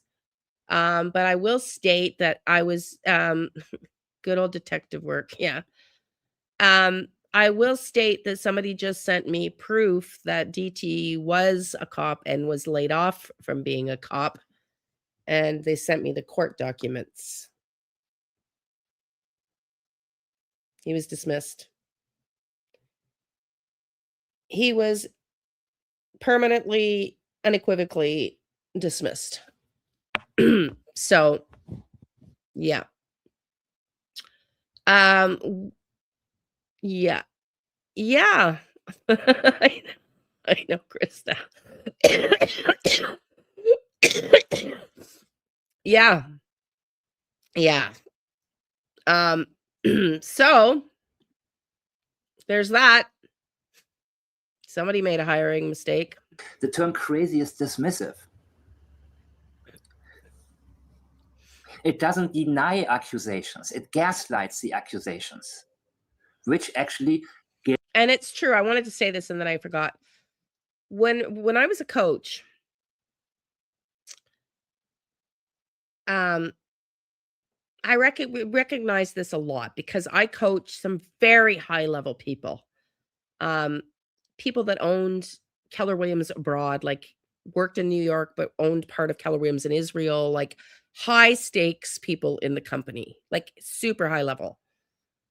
And I'll tell you something, between coaching people of that caliber and coaching new agents, the difference between them, why I think what Mike is saying for a totally different reason is legitimate.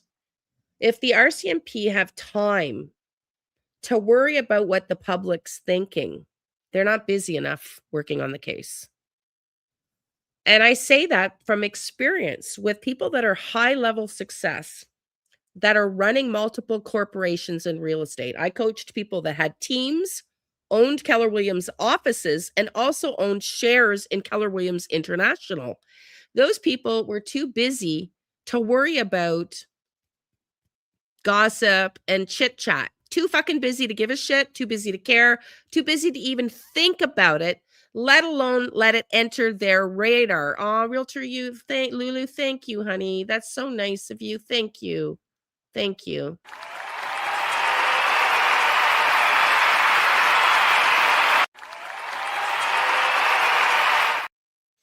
Honey, which company are you with?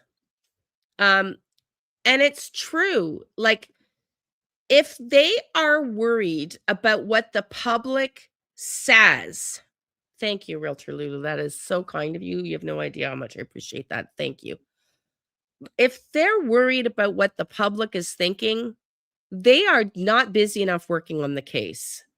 Because if they're not busy enough, if they give a shit about the public, they are not busy enough working the file. Period, period, period. Because the agents that were just starting out and not busy were the ones that were worrying about what other agents were doing, what other agents were saying, and all. Okay. Oh, awesome. Okay. I've never heard of them. Okay. Because I was a coach with Keller Williams with Maps for a long time. Thank you, honey. That's so nice of you. Thank you. So that just tells me, if they're focused on the public social media, they are not busy enough working the case. They are not busy enough working the case, period. Because they should have so much to work on that they don't even have time to consider it, think about it. Like, think about when you're just swamped. Like, go back to a time when you are swamped and someone wants to tell you little, like, oh, but she said this and she said that. And you're going to be like, I don't fucking care. I don't have time for this shit. You know? Yeah, very kind. Thank you very much. Truly, thank you.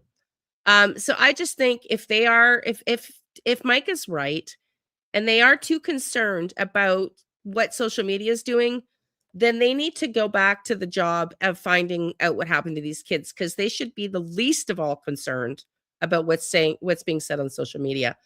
The only thing, in my opinion, that social media is good for, hello, YouTuber.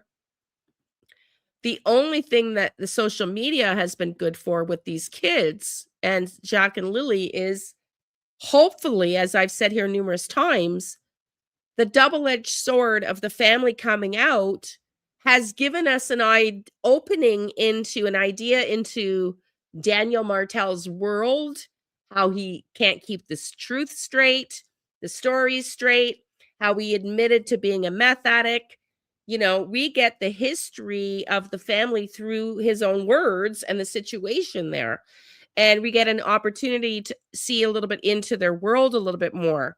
It doesn't give the police evidence. It just hopefully gives them an opportunity to see, who's kind of weaving the story a little bit like this? Who's kind of weaving it out?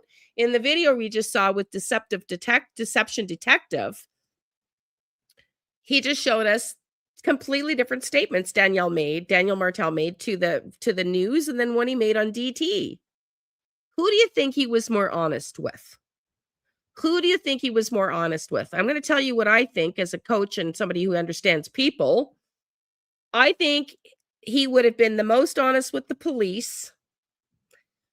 He's going to be secondary in line. He's going to be with the media. And the last person he's going to be honest with is the person who he can pull the wool over the eyes with, DT. So if he's going to be contradictory and lying, I would say that the statement he made to the media is more likely the truthful one versus the one he gave to DT, who's not going to push him back, who's not going to ask him or challenge him. the police sure as heck would. So he's not going to try to lie to them as much, although he probably could have because he's a narcissist and attempted to. But he's going to try to be more honest. If he's going to decide on where he's going to be more truthful and more honest, if he gave it that kind of consideration, I can tell you, thank you. Oh, thank you, honey. That's so nice of you to say. Thank you, honey. I'm trying to be here more consistency. Yeah, he manipulated exactly. And yeah. So I just think he has nothing to lose when he's on a DT show who basically says, you know, how loud do you want to burp and which direction do you want to burp it in? And I will blow the wind that way for you. I mean, that is not journalism. It's definitely not investigative work, and it's most certainly not policing. That is just letting him run his own narrative and not challenging him in any way, shape, or form. Of course he's going to lie. Of course he's going to lie. Come on. Gives validity to the accusations. People are trying to gaslight you if they are threatened by something. Just the comment made on social media also tries to discourage people from doing anything but wait for them. They don't want to lose authority. And they want to let you know what they have done. We have looked at their movements in the days prior and the kind of things that were going on in their lives. That is part of our investigative inquiry, he said. What have you found out? What have you found out? Yeah, thank you, Mike. What have you found out? They're bringing in this little part because they know a lot of people suspect foul play. Yes. Yeah. Maintaining authority and credibility are the intentions behind this.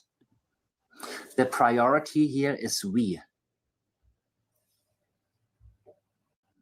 In telling you he understands the urgent need for answers about, well, you're supposed to understand. Of course you should understand. There shouldn't be anything said about it because that should be a given. It's similar to calling a customer service rep about a malfunctioning product, telling you, I understand your frustration. We believe we have made ground when it comes to, listen, guys, this is all the same intention-wise. Intention detection is extremely important because once you can determine what the intention behind any type of statement is, it all falls into place. Nothing can fall out of place. It's similar to Daniel having told us in the beginning how much he was doing. We, I believe, not we have made ground, I believe, he puts himself there. We are collecting, we are assessing, we are going to continue to work down that road. Martel is telling us that things were bad before May 2nd. With Platts, everything is a win-win situation. Let me just go back to that. We are assessing, we are going to what I am. Earl Martell were telling us it was bad before. Hang on. I missed that. Earl Martel is telling us that things were. Lily and Jack gone. Continue to work down that road. Lily and Jack gone 7 months today, and still all I see online is people turning on people and pointing fingers and blaming each other. But where was everyone before May 2nd? Well, that's a good question, Early. It's a good question. I don't know what that means. I don't know what that means, Earl. Who is Earl talking to? I can't erase it. Don't open up. It's obviously a mistake. I don't know. Okay, yeah. So, I it's a sad case. It's a very sad case. Telling us that things were bad before May 2nd. With Platts, everything is a win-win situation. Yeah. This is not from me, but I like it when people are indicating something very similar to what I am doing from their own angle. Because the truth is very simple. The truth doesn't add confusion. The truth clears it up. Daniel was there that night, and he should be the one clearing things up, but he hasn't. He has added confusion. Law enforcement commits to ifs if we identify areas. Collecting information from all areas, but what we're interested in is progress. Which areas are of interest? The future focus is on work. It's avoiding results, the promise of such. And whether or not you have made ground shouldn't be a matter of belief. Of course, all of this may be heading somewhere, but there is no certainty being expressed here. Saying should criminal charges be laid is different than saying once they are laid.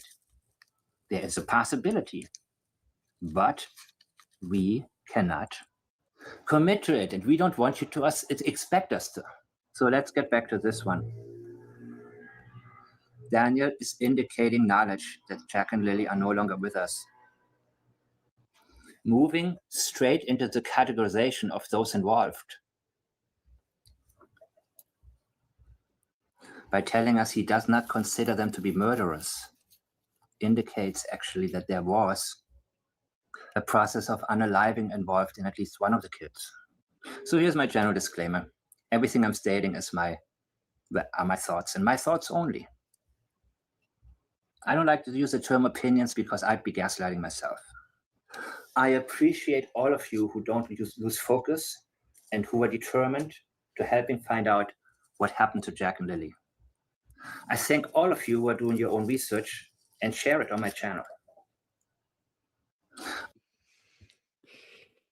So, question for you. We're going to watch one more video and then we're going to go to another case. Yeah, he's pointing fingers at her family, I believe, and I would agree. Where were they? As a grandmother, I would have fought to get my grandchildren out of there. Yeah. Yeah. Yeah. I think it means all the accusations and assumptions that things went on beforehand and that the blame game coming from. Yeah. Well, I think it also means I'm picking up what Durwood was saying, what there was a call to get those kids out of there because they weren't in a safe environment. Right?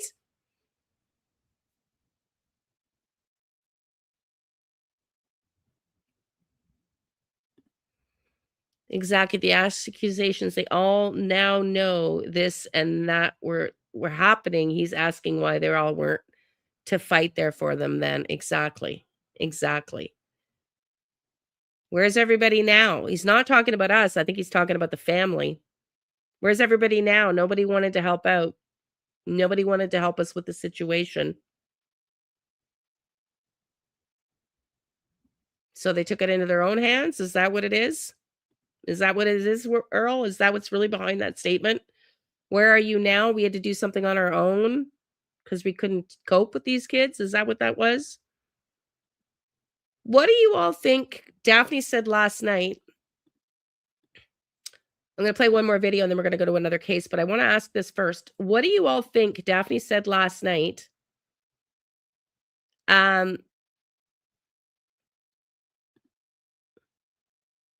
Let me just pull this up. Daniel said last night,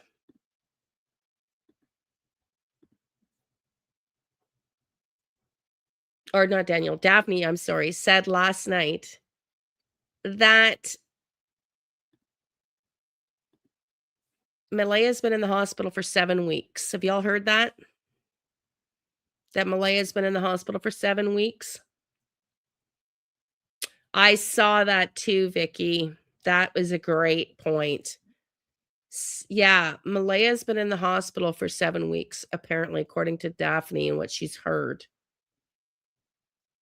Yeah. Why do you think Malaya's in the hospital now? Here's my thing with Malaya. I think Malaya, yeah, you heard it too? Yeah. If it's true, is she coming to terms with something that she very interested in? Yeah, we're going to cover that next. Thanks to you. Your request, Barb. So we're going to cover it in a minute. Hurting deeply, but do you think she's facing reality now? Like, was she oblivious to reality? Because she seemed to be not coping well. Like, I don't know. I mean, I'm worried. I'm worried. I don't know. I'm wondering if she's remembering something now, coming to terms with it. Like, I don't know. But Vicky makes a good point, because this was brought up yesterday in the chat, and I hadn't thought about this. And somebody posted yesterday, it's actually in Canada, common law. In Quebec, it's less time. But let's see, actually in Nova Scotia. Let's see, Nova Scotia, common law. Common law in Nova Scotia.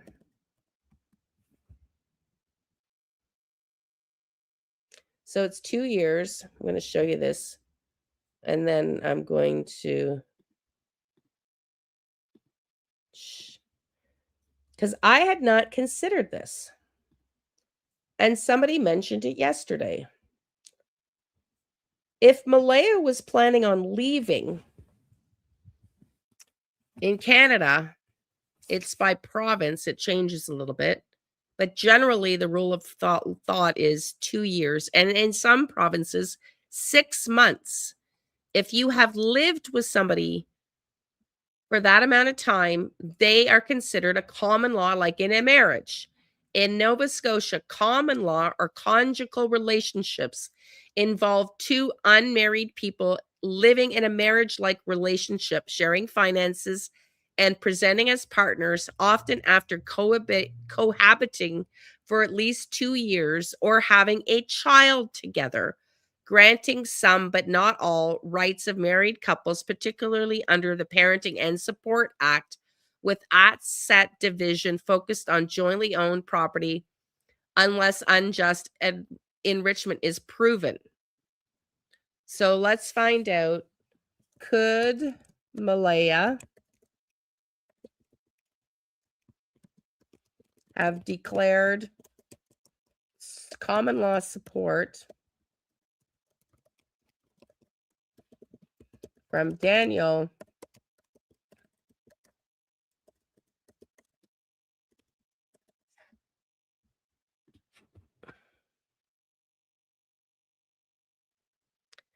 Okay, AI is picking up already. Yes, Malaya could potentially claim spousal support from Daniel in Nova Scotia, provided specific legal criteria are met. In Nova Scotia, common law partners are eligible to apply for spousal support under the Provincial Parenting and Support Act. To be considered a spouse for the purposes of spousal support under Nova Scotia law, Malaya and Daniel would have needed to meet one of the following criteria. They lived together in a conjugal marriage-like relationship continuously for at least 2 years. Check. That happened. Check mark. They live together in a conjugal relationship and have a child together, in which case the 2-year minimum does not apply. Check mark. The relationship must be marriage-like, involving factors such as sharing finances, presenting as a couple in public, performing domestic services for each other, and making a claim.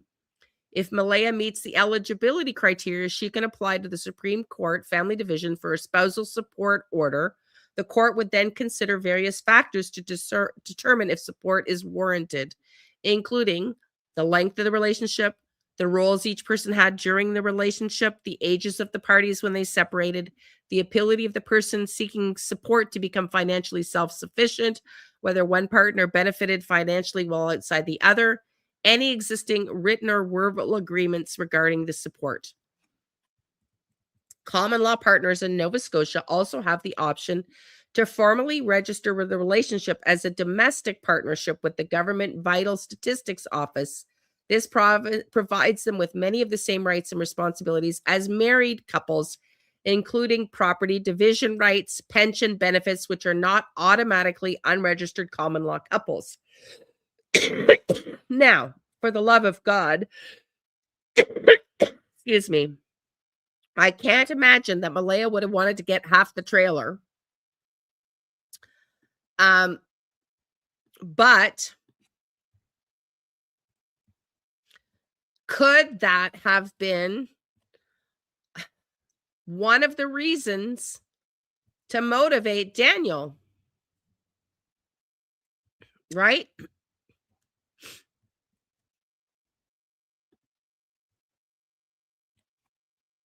I think so too. I think she's, yeah. The orange fence is also open near the back shed. There are so many ways to get out. Yes, thank you, Rachel, honey. Yes, agree. Yeah. How long did Em live with? Well, I think they were at least together 2 years. Krista says, wow. Yeah. No, that's true, Ann, and that's exactly what I was going to say. You can't get money from a stone. However, in Canada, they will throw you in jail and garnish your wages to pay support. So if he doesn't pay support and it was deemed he needed to, he'd be in a boatload of poopy by just claiming he's not going to work. It wouldn't fly. It doesn't go very far. I'm just not going to work. They could have taken income tax returns. She could have, I'm not sure how far it would have gotten, because you're right, he doesn't really have anything. And I can't imagine that she would have wanted half the trailer. But yeah, hello, Michelle. Nice to see you. MGL, Michelle.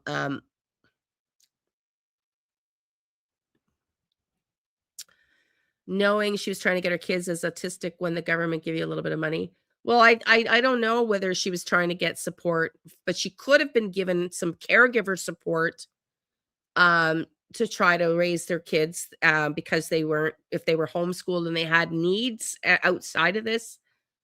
He didn't own the trailer, Janie did. That's true. You're right. Thank you. Yeah, that's a good point. That's a good point. But she could have applied for other resources. Yes, she could have applied for other resources. So somebody made a point of that in the comment yesterday. Do I think that's what motivated Daniel or spurred Daniel on? You can't get blood out of a turnip. No. I mean, I think it's probably low on the scale of things that would have triggered him, because he would have. I know guys and have heard of guys in this country who deliberately don't work just to spite their ex-wives to not have to pay support, and deliberately work under the table so they can give the big thumbs up, the big F you finger to their ex-wives and their kids. And I've heard about it over and over and over again. So it could be potentially, yes, that they, is it possible? Yeah, it is possible. But do I think that's what truly motivated him? No. I would be more in line to believe that he was more motivated to keep her there, to keep her from leaving. But, that's just me. Krista, what did you say? By knowing she was trying to get her kids as, yeah. I think she would have been able to get some support. Yeah. No, it's true. I thank you for reminding me that. Good morning, DJ. I just don't think that was the main motivation, although it's worth discussing. It's worth discussing. She could have gone after him for support, for sure, spousal support, because he was working before this. Don't forget, he was the one working. She was at home, and then his job got reduced. So technically, he would have been the provider, the breadwinner at one point. So could she have gone after him for spousal? Yeah, she could have. But do I think that's what motivated him? No, I don't. But it doesn't mean that I'm right. I just think there was more going on here. And maybe keeping Malaya rather around would have been, it seems to me, keeping her around and trying to threaten her to not leave would have been more Daniel's MO, if anything, but I could be wrong. Hang on, let's just read what else everybody's saying. I agree, but knowing that support may have been paid in rugs. Yeah, it could be, Vicky. It could be. Yeah, he is back to full-time work. The layoff is only a small time. Okay. Oh, he's back to full-time work. Okay. And let's say he worked 1 day a week. Yeah. Well, he's back full-time now. We were discussing baby John accidentally getting a hold of some math. Maybe the kids got a hold of something, breaking bad stuff. Yeah, I mean, that's for sure. It's absolutely for sure. Finances is a huge decision. It's an absolutely huge decision, Krista. And so much so that a lot of women stay in abusive relationships because they don't have their own financial resource and income and are worried about it. And that it's absolutely a problem. And I'm going to say it again. In Canada, the number one perpetrated murders are men against women, against their spouses. Number one cause of murders in Canada, at a huge gaping lead, is men abusing and killing their women. So does that fit Daniel's narrative? I mean, I think he's got that disposition where he's controlling. Okay, let me go back and read some of these comments. So yeah, it's absolutely a huge decision, Krista, on whether or not to leave somebody. And if he's back at full time, and if that was part of the narrative, if she was going to leave him and she was going to seek support because she knew he was going back to work, then maybe that makes more sense, doesn't it? I would love for you to read on the autistic benefits. I haven't seen this as of yet, but on Wednesday, I believe she received notification it was denied, which she was hoping for. Oh, no way. Welcome in, Linda. Nice to see you, honey. Nice to see you. Okay, you want me to look up autistic benefits? Benefits in Canada. But they weren't, but they would have had to be diagnosed autistic. Okay, Canada Child Disability Benefit. Hang on. Let's read this. Let me remove this. Let me show you.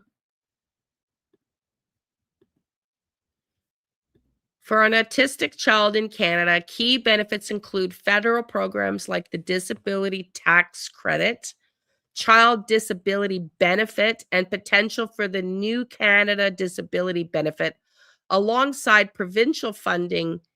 That's examples: BC autism funding for therapies like ABA, IBI equipment, and respite, plus private programs like Autism Canada, CAP for essential supports not covered publicly.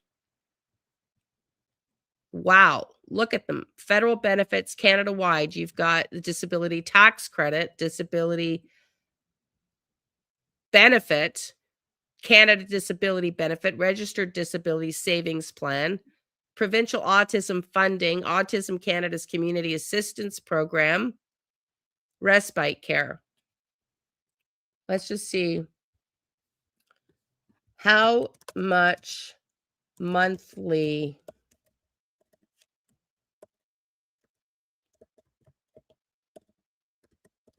could a parent in Nova Scotia get from government for 2 autistic kids? It's just that they weren't diagnosed. Can you all see it? I got to go back down to the comments. In Nova Scotia, parents of 2 autistic children could receive varying monthly amounts, including the Canada Child Benefit around $127 to $150 each, plus the Child Disability Benefit up to $284, plus if each eligible for disability tax credit, and potential provincial support for the Direct Family Support for Children, DFSC program, up to $2,200 for respite, depending on income needs, making total monthly funds potentially several hundred to over 2,000 plus, depending heavily on income and eligibility for benefits. Canada Child Benefit, a monthly payment based on income For children in 18, 127.08, 284. So yeah, like for 2 children, for each child potentially adding over 800 a month. So yeah, they could have had 1,600 to 2,000, over 2,000 a month for the autistic piece, but they would have had to have them diagnosed. So I don't know. And no, and they weren't diagnosed and not tested. That's what I'm saying, Cindy. So we're just looking at it as a hypothetical, but I don't know that she would have been able to get qualified, how quickly that would have happened.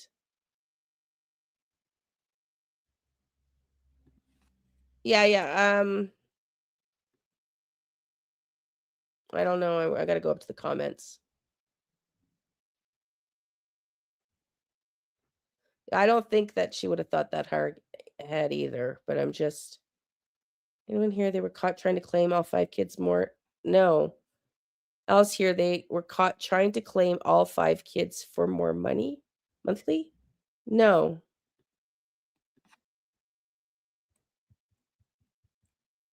Yeah, I mean, and it's deliberately intended to be a program to help people, right? Like, I think she would have had to qualify for sure if they filed through the maintenance. However, if they ever filed through maintenance enforcement, they would hold that debt until it's paid to 0.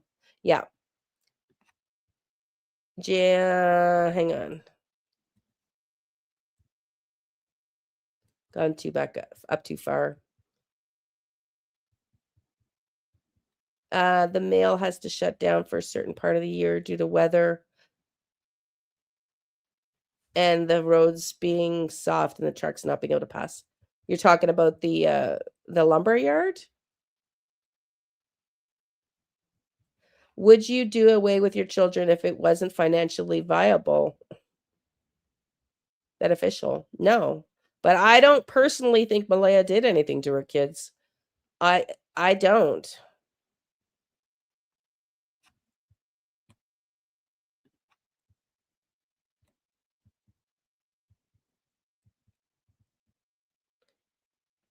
No, I'm not. We're not spreading anything, honey. I just was curious to see because you mentioned it. I had a feeling you were talking about reading, but I did tap in earlier, but I don't want to mention too much because I lost 5 subscribers since talking about on the last live. I lost 5 since talking about my spiritual stuff.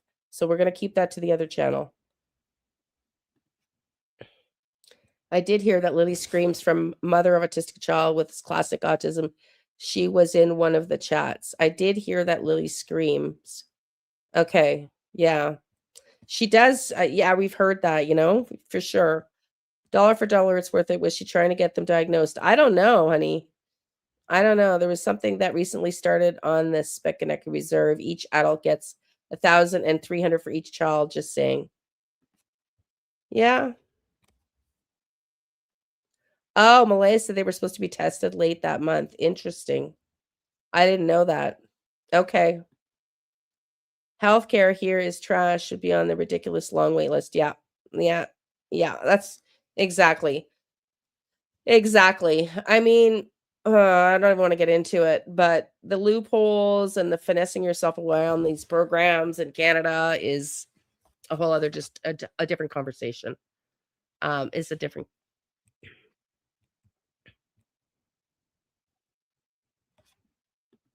Okay, honey. Yeah, exactly. Well, I'm not going to. I can't move it now, Krista. You can't move lives.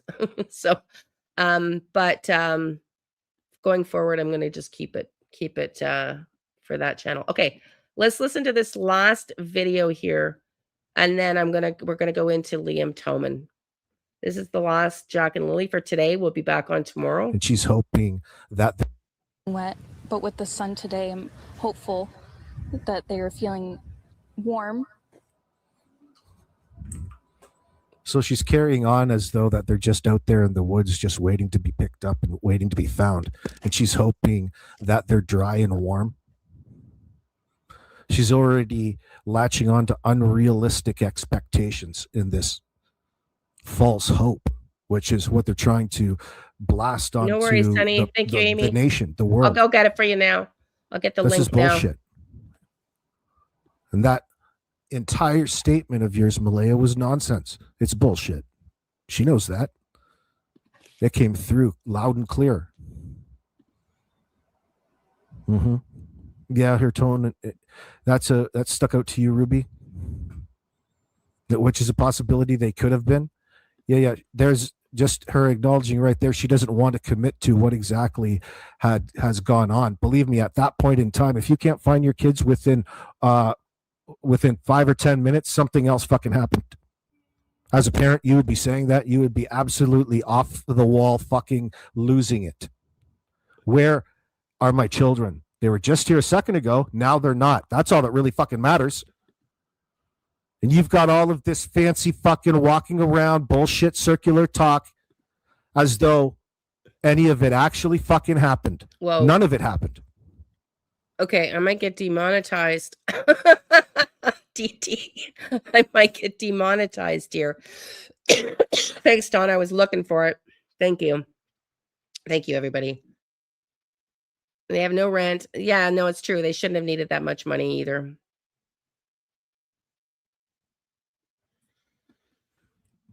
I think there's a Cindy somewhere involved. Yeah. Thanks, Donna. Okay. I'll see if if AB is going to swear this much. I might have to, the RCMP would have been able to hopefully been able to get those messages from the app that being deleted. Yes. Yes.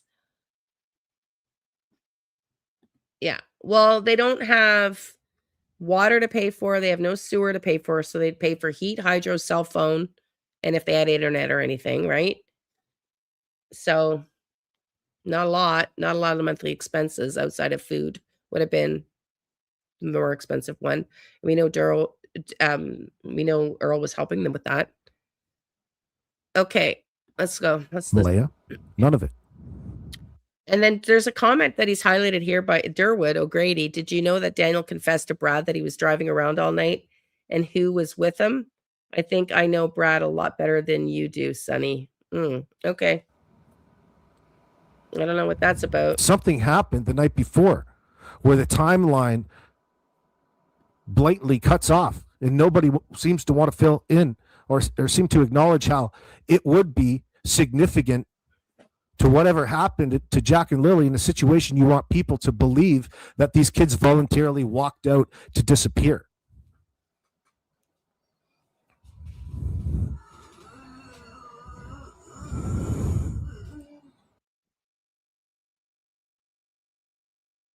We're all filled with pain and sorrow because we just want them found. We want them home.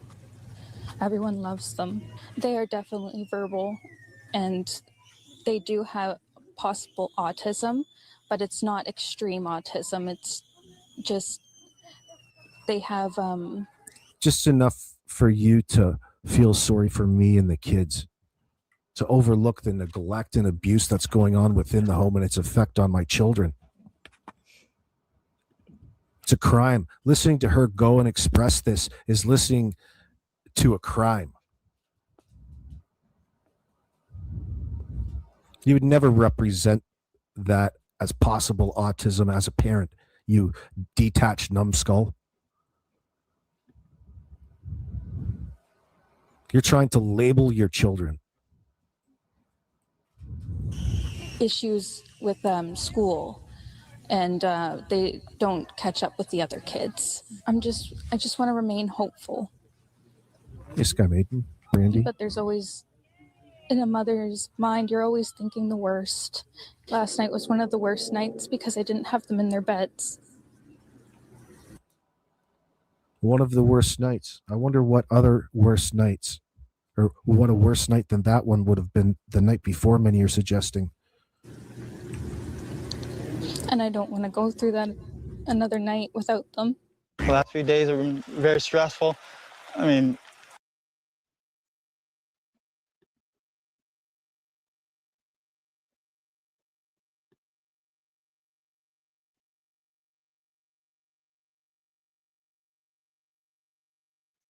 ever since the Friday morning, when we noticed that the children were gone. Whoops. Immediately jumped in the vehicle, surveyed all the areas, many dirt roads, many culverts as I could, and waited for the police to get there. As soon as I noticed them weren't there, I immediately jumped right in the vehicle and surveyed all the area, every dirt road, every culvert that I could find. Jack just absolutely loved bugs, dinosaurs, anything like that. Oh my God, there's one of his little Daniel. episodes. Those are getting to be my favorites as well, guys. Listening to watch him go into an emotional episode for the camera, where he follows up to see if that landed. Did the director approve of that version? Or are we going to have to take 2 on that, honey? Mini Corey Feldman. Daniel, what a bad luck troll. Darwin Award. Paula W. Who says one of the worst nights when there can be another worse than any of your children vanishing? Who even brings that up? She's wanting to focus and she's trying to draw some support. She's trying to draw on your sympathy. Oh, I'm just going through so much right now. Meanwhile, the kids are the victims here, but they can't stop talking about themselves. That's an easy one. Low-hanging fruit, but there's more. Why is he fletching his teeth in the rain in the interview? Because he's tweaking, yo. He's still getting high and he's still flying from the stuff that Chase dropped off for him on the Saturday. He had to get re-upped.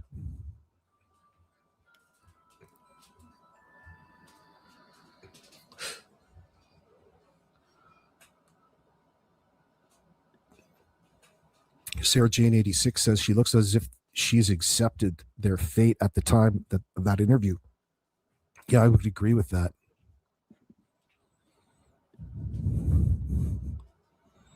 She doesn't want to come out and say what it is that she feels, yet she's talking about what she feels and how she feels over it. Here comes this birth of this it and this thing that Daniel and Janie and Malaya don't want to talk directly towards or on, that we keep referencing, but they always get close to it. They want you, they're leading you to water, and they want you to drink it up.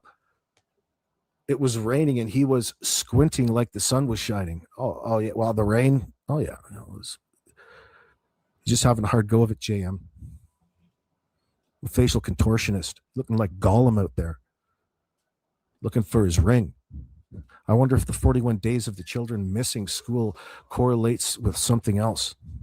I don't know, house music. What is a statement you mean? I should play it backwards. It's probably summoning the devil. Oh yeah, they'll be facing the music soon enough, Chalti. Did you notice the black pickup behind Malaya Cindy Clark, the one in the driveway? Yeah, I've been looking at that. I wonder whose that is. Daddy Derpwood's? Derpwood's been involved since the get-go. You can't trust that guy. She sounds like she's describing a movie or a book with no emotion whatsoever.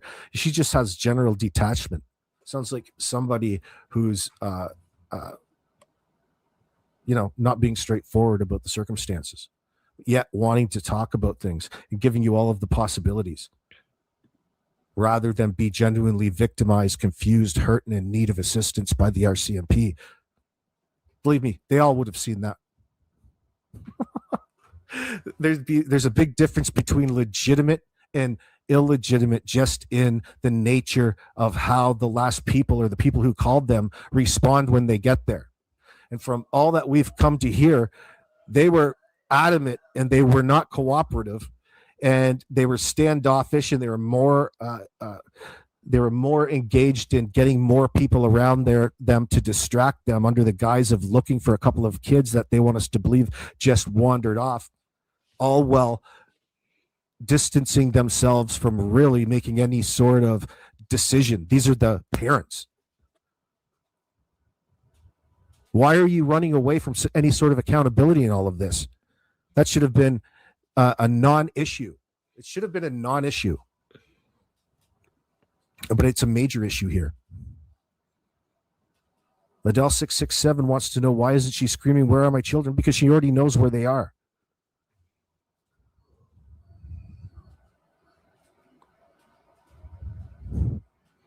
Tambourine 36 says Danny looks whacked out completely, can barely talk. In your opinion, Golem, definitely, in your opinion, alleged.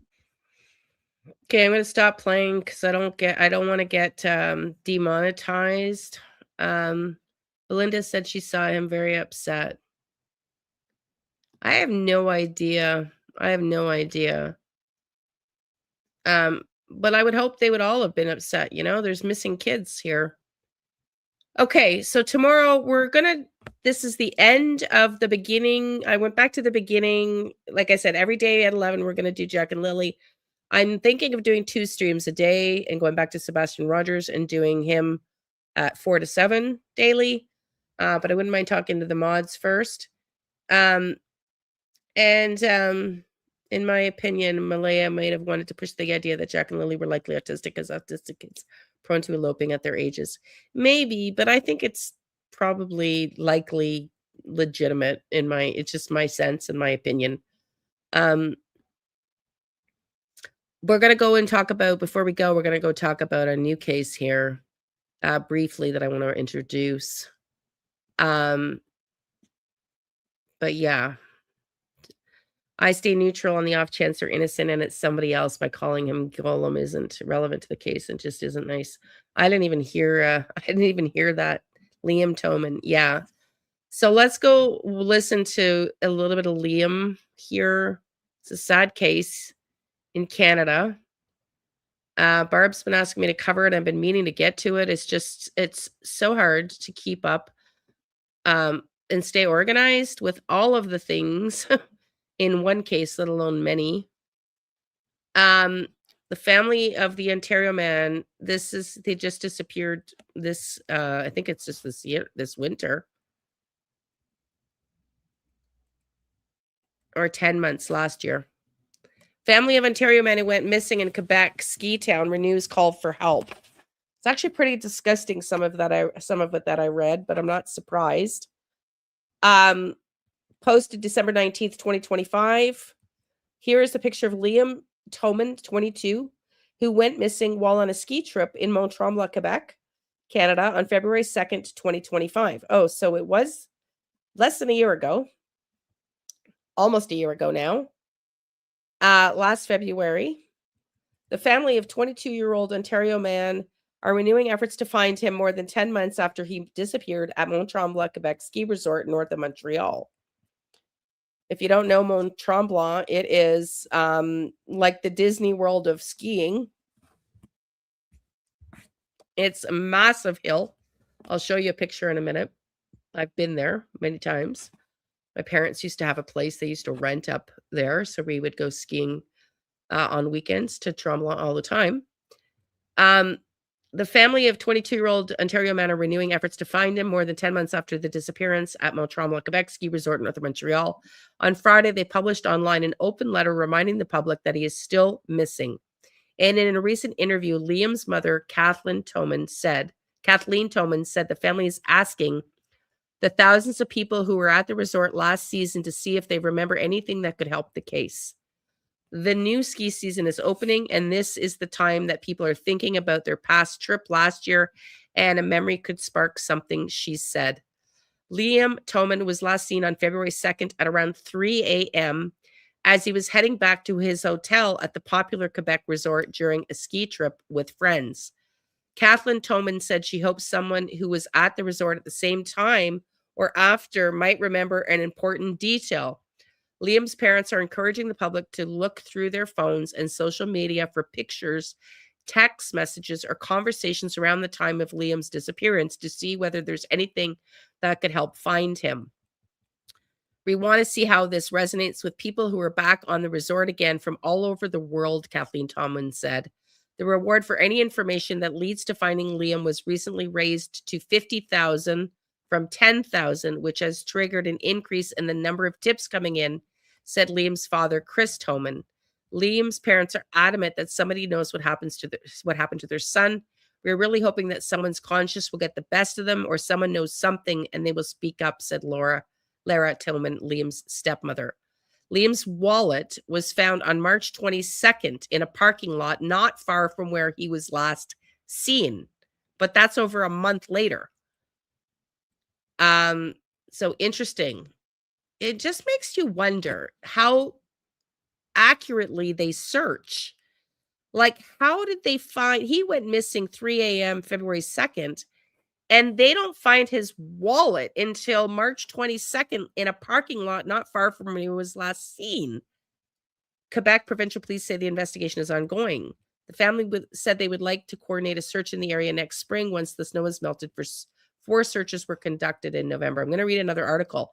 But it begs the question, how much searching could they have done that it took them that long? Do you know what I'm saying? Like, what the hell? Let's just watch. Oh, what happened? I had a video up and it's not letting me, a Facebook video up and it's not going to let me go back in. Okay, here's another one.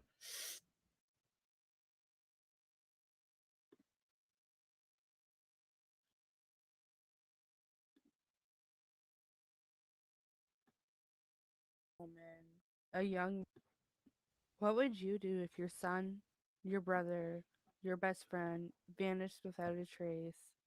Would you ever stop searching? This is the story of Liam Toman, a young man who is still missing. Liam Toman isn't just a name. He's a son, a friend, a loved one, a bright young man with his whole life ahead of him, but now he's gone without answers. Those who know him describe him as a kind, intelligent, and full of potential. His disappearance has left a hole in the lives of everyone who loves him. The details about Liam's disappearance remain unclear, and that's what makes it so heartbreaking. One day he was here, the next day he wasn't. As of today, Liam is still missing. No confirmed sighting. Liam isn't just a case file or a face on a poster. He is deeply loved. He is needed. He matters. His story deserves to be heard, and he deserves to come home. Liam disappeared in February 2025. He was 22 years old and worked as an electrical technician. He graduated from Niagara College in Ontario, Canada. His life was full of promise and plans. He traveled to Mont-Tremblant, Quebec, Canada for a ski Mont trip. Tremblant. At approximately 3:16 a.m. It's as loud as it goes, Donna. Liam sent a brief accidental text to a friend saying, "Meet me outside." Shortly after, CCTV footage captured him talking and leaving the ski resort. This is the last known communication or movement tied to his whereabouts. By the following afternoon, after no activity on his phone, bank, or social media, Liam's friends alerted his family. He was officially reported missing at 6 a.m. on February 3rd. Okay, no worries. The Quebec Sûreté launched a search across the forest, the marshes, and the mountains using drones, snowmobiles, ATVs, foot patrol, and even helicopter teams. These operations continued for days across the area, up to 20 kilometers from the resort. In mid-March, as the snow started to melt, a resort worker discovered Liam's wallet close to where he was last seen. It contained his ID. His parents described this as highly unusual. Liam was always cautious with his wallet. Despite intense follow-up searches, no phone, no other belongings, and no other additional clues surfaced. It has been over 130 days, more than 4 months since Liam disappeared. His family now fears foul play. They question why more surveillance cameras aren't operating in a high-traffic tourist area like Mount Tremblant.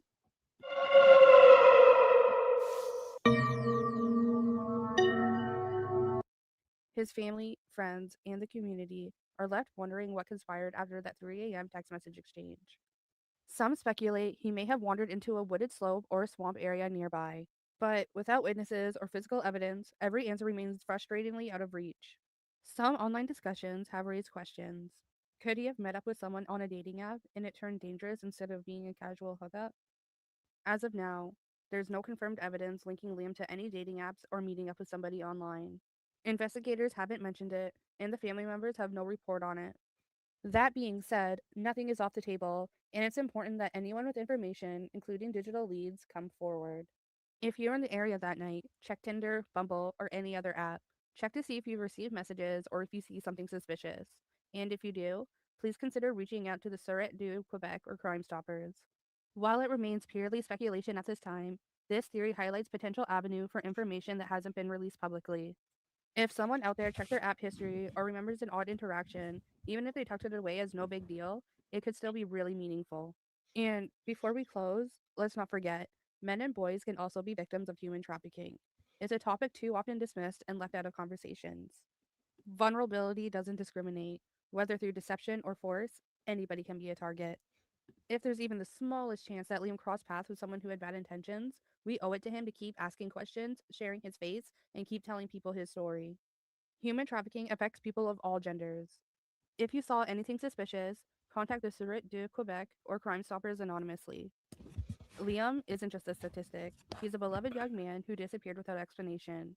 If this were your child, your sibling, or your best friend, wouldn't you want someone to keep searching? Please. So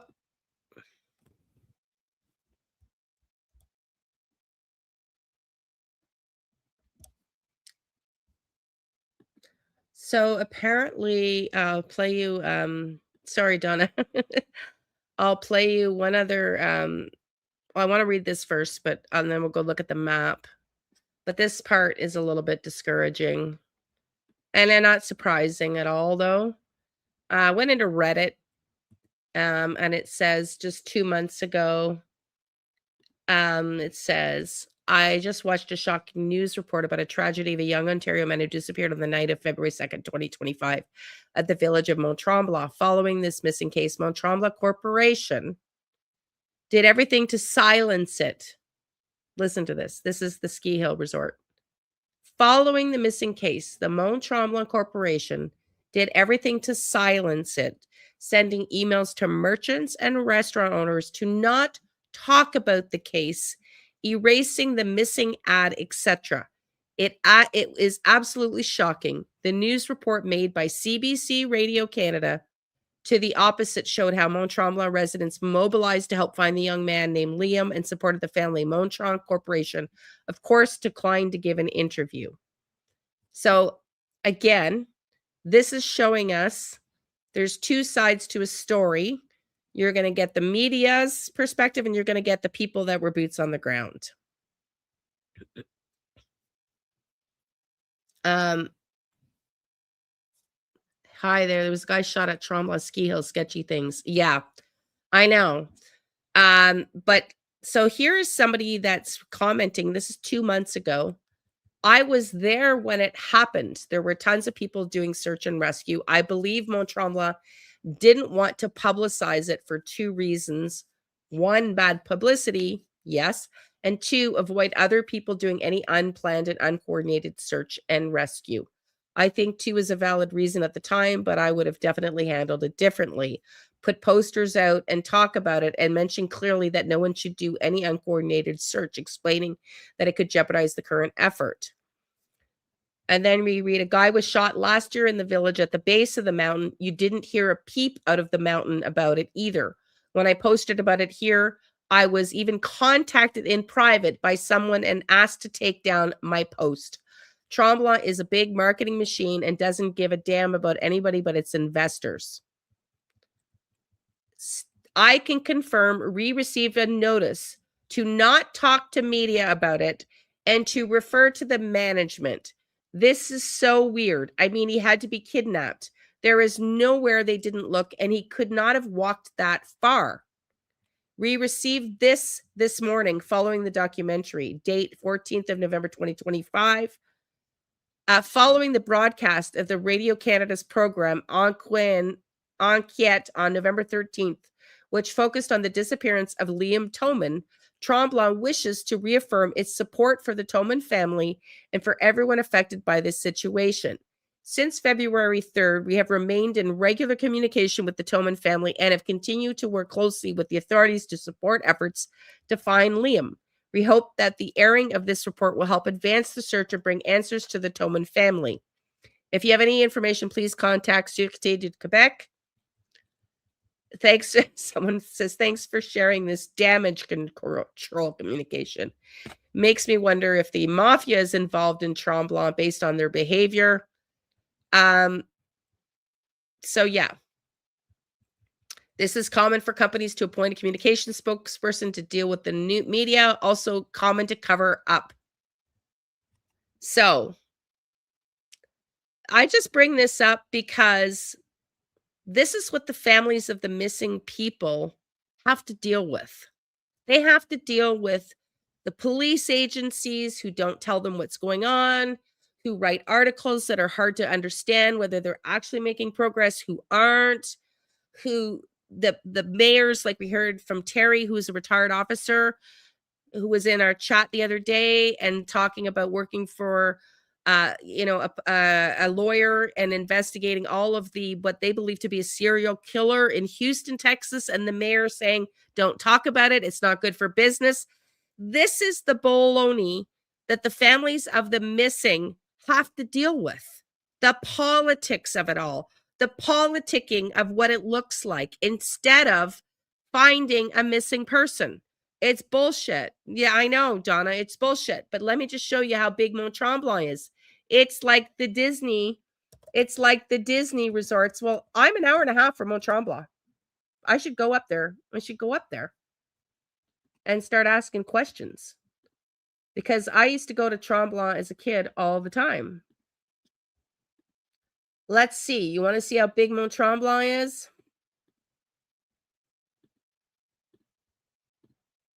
I just feel for these people.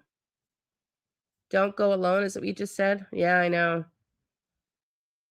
It's so bad. I mean, okay, so here's Mont Tremblant, okay? It's the Disney. There's bars, restaurants, spa days, ski slopes, tourist shops, you name it. Bands, concerts, fireworks, okay? A casino.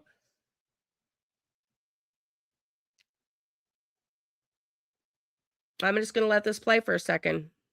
Look at how big it is, the village. Takes a village. It's the village of Tremblant. So he was staying, and he was, I'm going to show you, the Carrefour is the bar at the top of the hill. Let me find it. The Carrefour is the bar at the top of the hill. I was there not long ago, 10, 15 years ago with my family at the top of the hill. Can you see all of the restaurants, the Marriott? Look at this. It's huge. Okay. Tremblant is a $1 billion industry. Okay. This is the town, the main little festival of all the shops and the parties. I'm trying to find the Carrefour. Let me go find the bar on top of Tremblant.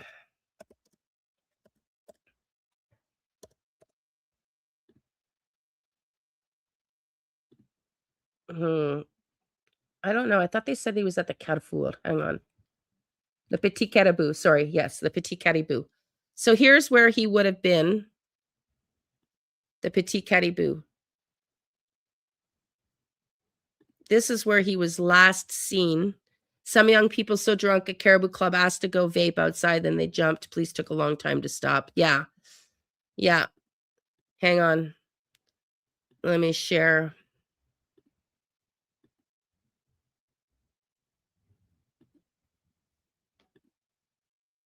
There's the restaurant bar that he was at. And he was last seen outside on camera, outside of where he was staying. Outside of where he was staying. And then they found his wallet not far away.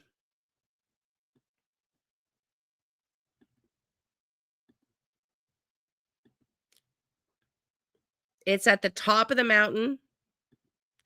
I've been there. And it's concerning. It's concerning on Reddit. No, I know. I'm going to go to his website right now, Barb. They have a website for him. Let me just pull that up. It's really sad. It's I'm going to go to the website right now. Oh my God, I've been sheltered all my life. Listen, I used to date a guy who owns a condo there, okay? Realtor. I should ask him. I should text him. I used to date a guy that has a condo there right on the mountain. And if he's heard about it. So here's Liam again. Just watch this video here. update. CBC investigation story aired November 13th. The Toman family is deeply grateful to Marie Maud-Denis, Jacques Tachereau, an incredible enquête team for producing this investigative story about Liam. Liam's disappearance is so much more than a headline. This story helps the public better understand what has unfolded since the early morning of February 2nd. We'll watch the video in a second, okay? It has now been over 9 months of heartbreak and anguish. From the beginning, we have felt that more could have been done to prevent and respond to this tragedy. Yeah. We remain strong advocates for improved safety measures and protocols within the village, so no other family will ever have to face what we are still trying to endure. We also remain confident that someone out there knows more about what happened to Liam. We continue to pray that the right person will come forward with information that can help bring Liam home. The enquête episode about Liam is linked above with additional coverage available on Radio Canada platforms. An English version is also in the works, but for now you can choose closed captioning and translate to English. Please see media updates for all additional recent coverage. With love, hope, and gratitude, the Toman family. Liam Gabriel Toman still missing. Liam Gabriel Toman, age 22, from Ontario, went missing on the evening of February 2nd, Saturday to Sunday, just after 3 a.m. after he left a local bistro in the village of Montreal, Quebec. The last time Liam was seen, he was wearing a black and dark green patterned coat, black pants, a green plaid sweatshirt, and white and black striped toque. Liam was away on his planned Mont Tremblant ski trip starting February 2nd with 2 friends. Liam is a sociable kid with a big family. He has an amazing sense of humor, a silly laugh, loves McDonald's or sushi, never said no to a good steak, especially when he barbecued it.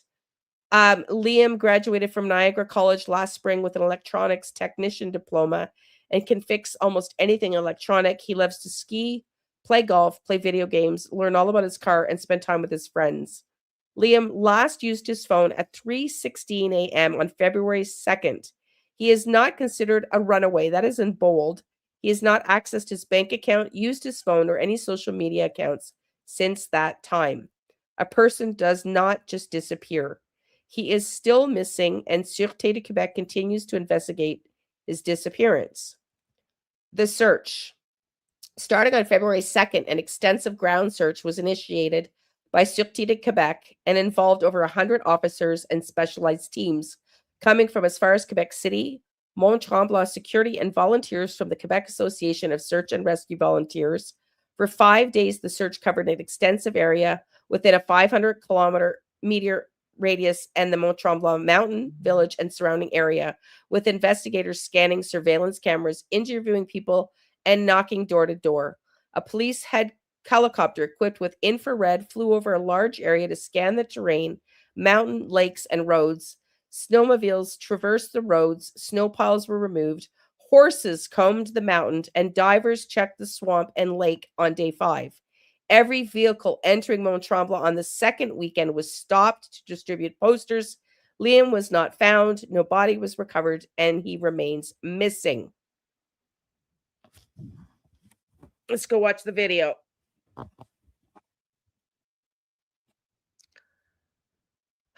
Sad. It's just sad.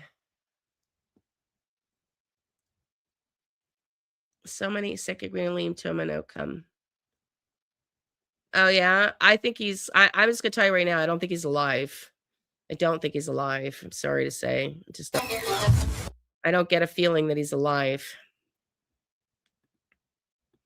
Okay, we're gonna listen to this. I don't know. I'm not going to listen to all of it because it's a CBC report, or we're not going to play all of it, and I don't want to get stricken.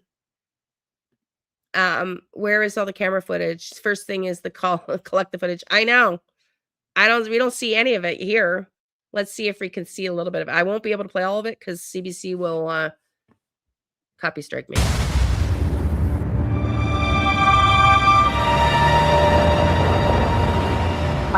Je m'appelle Kathleen Toman.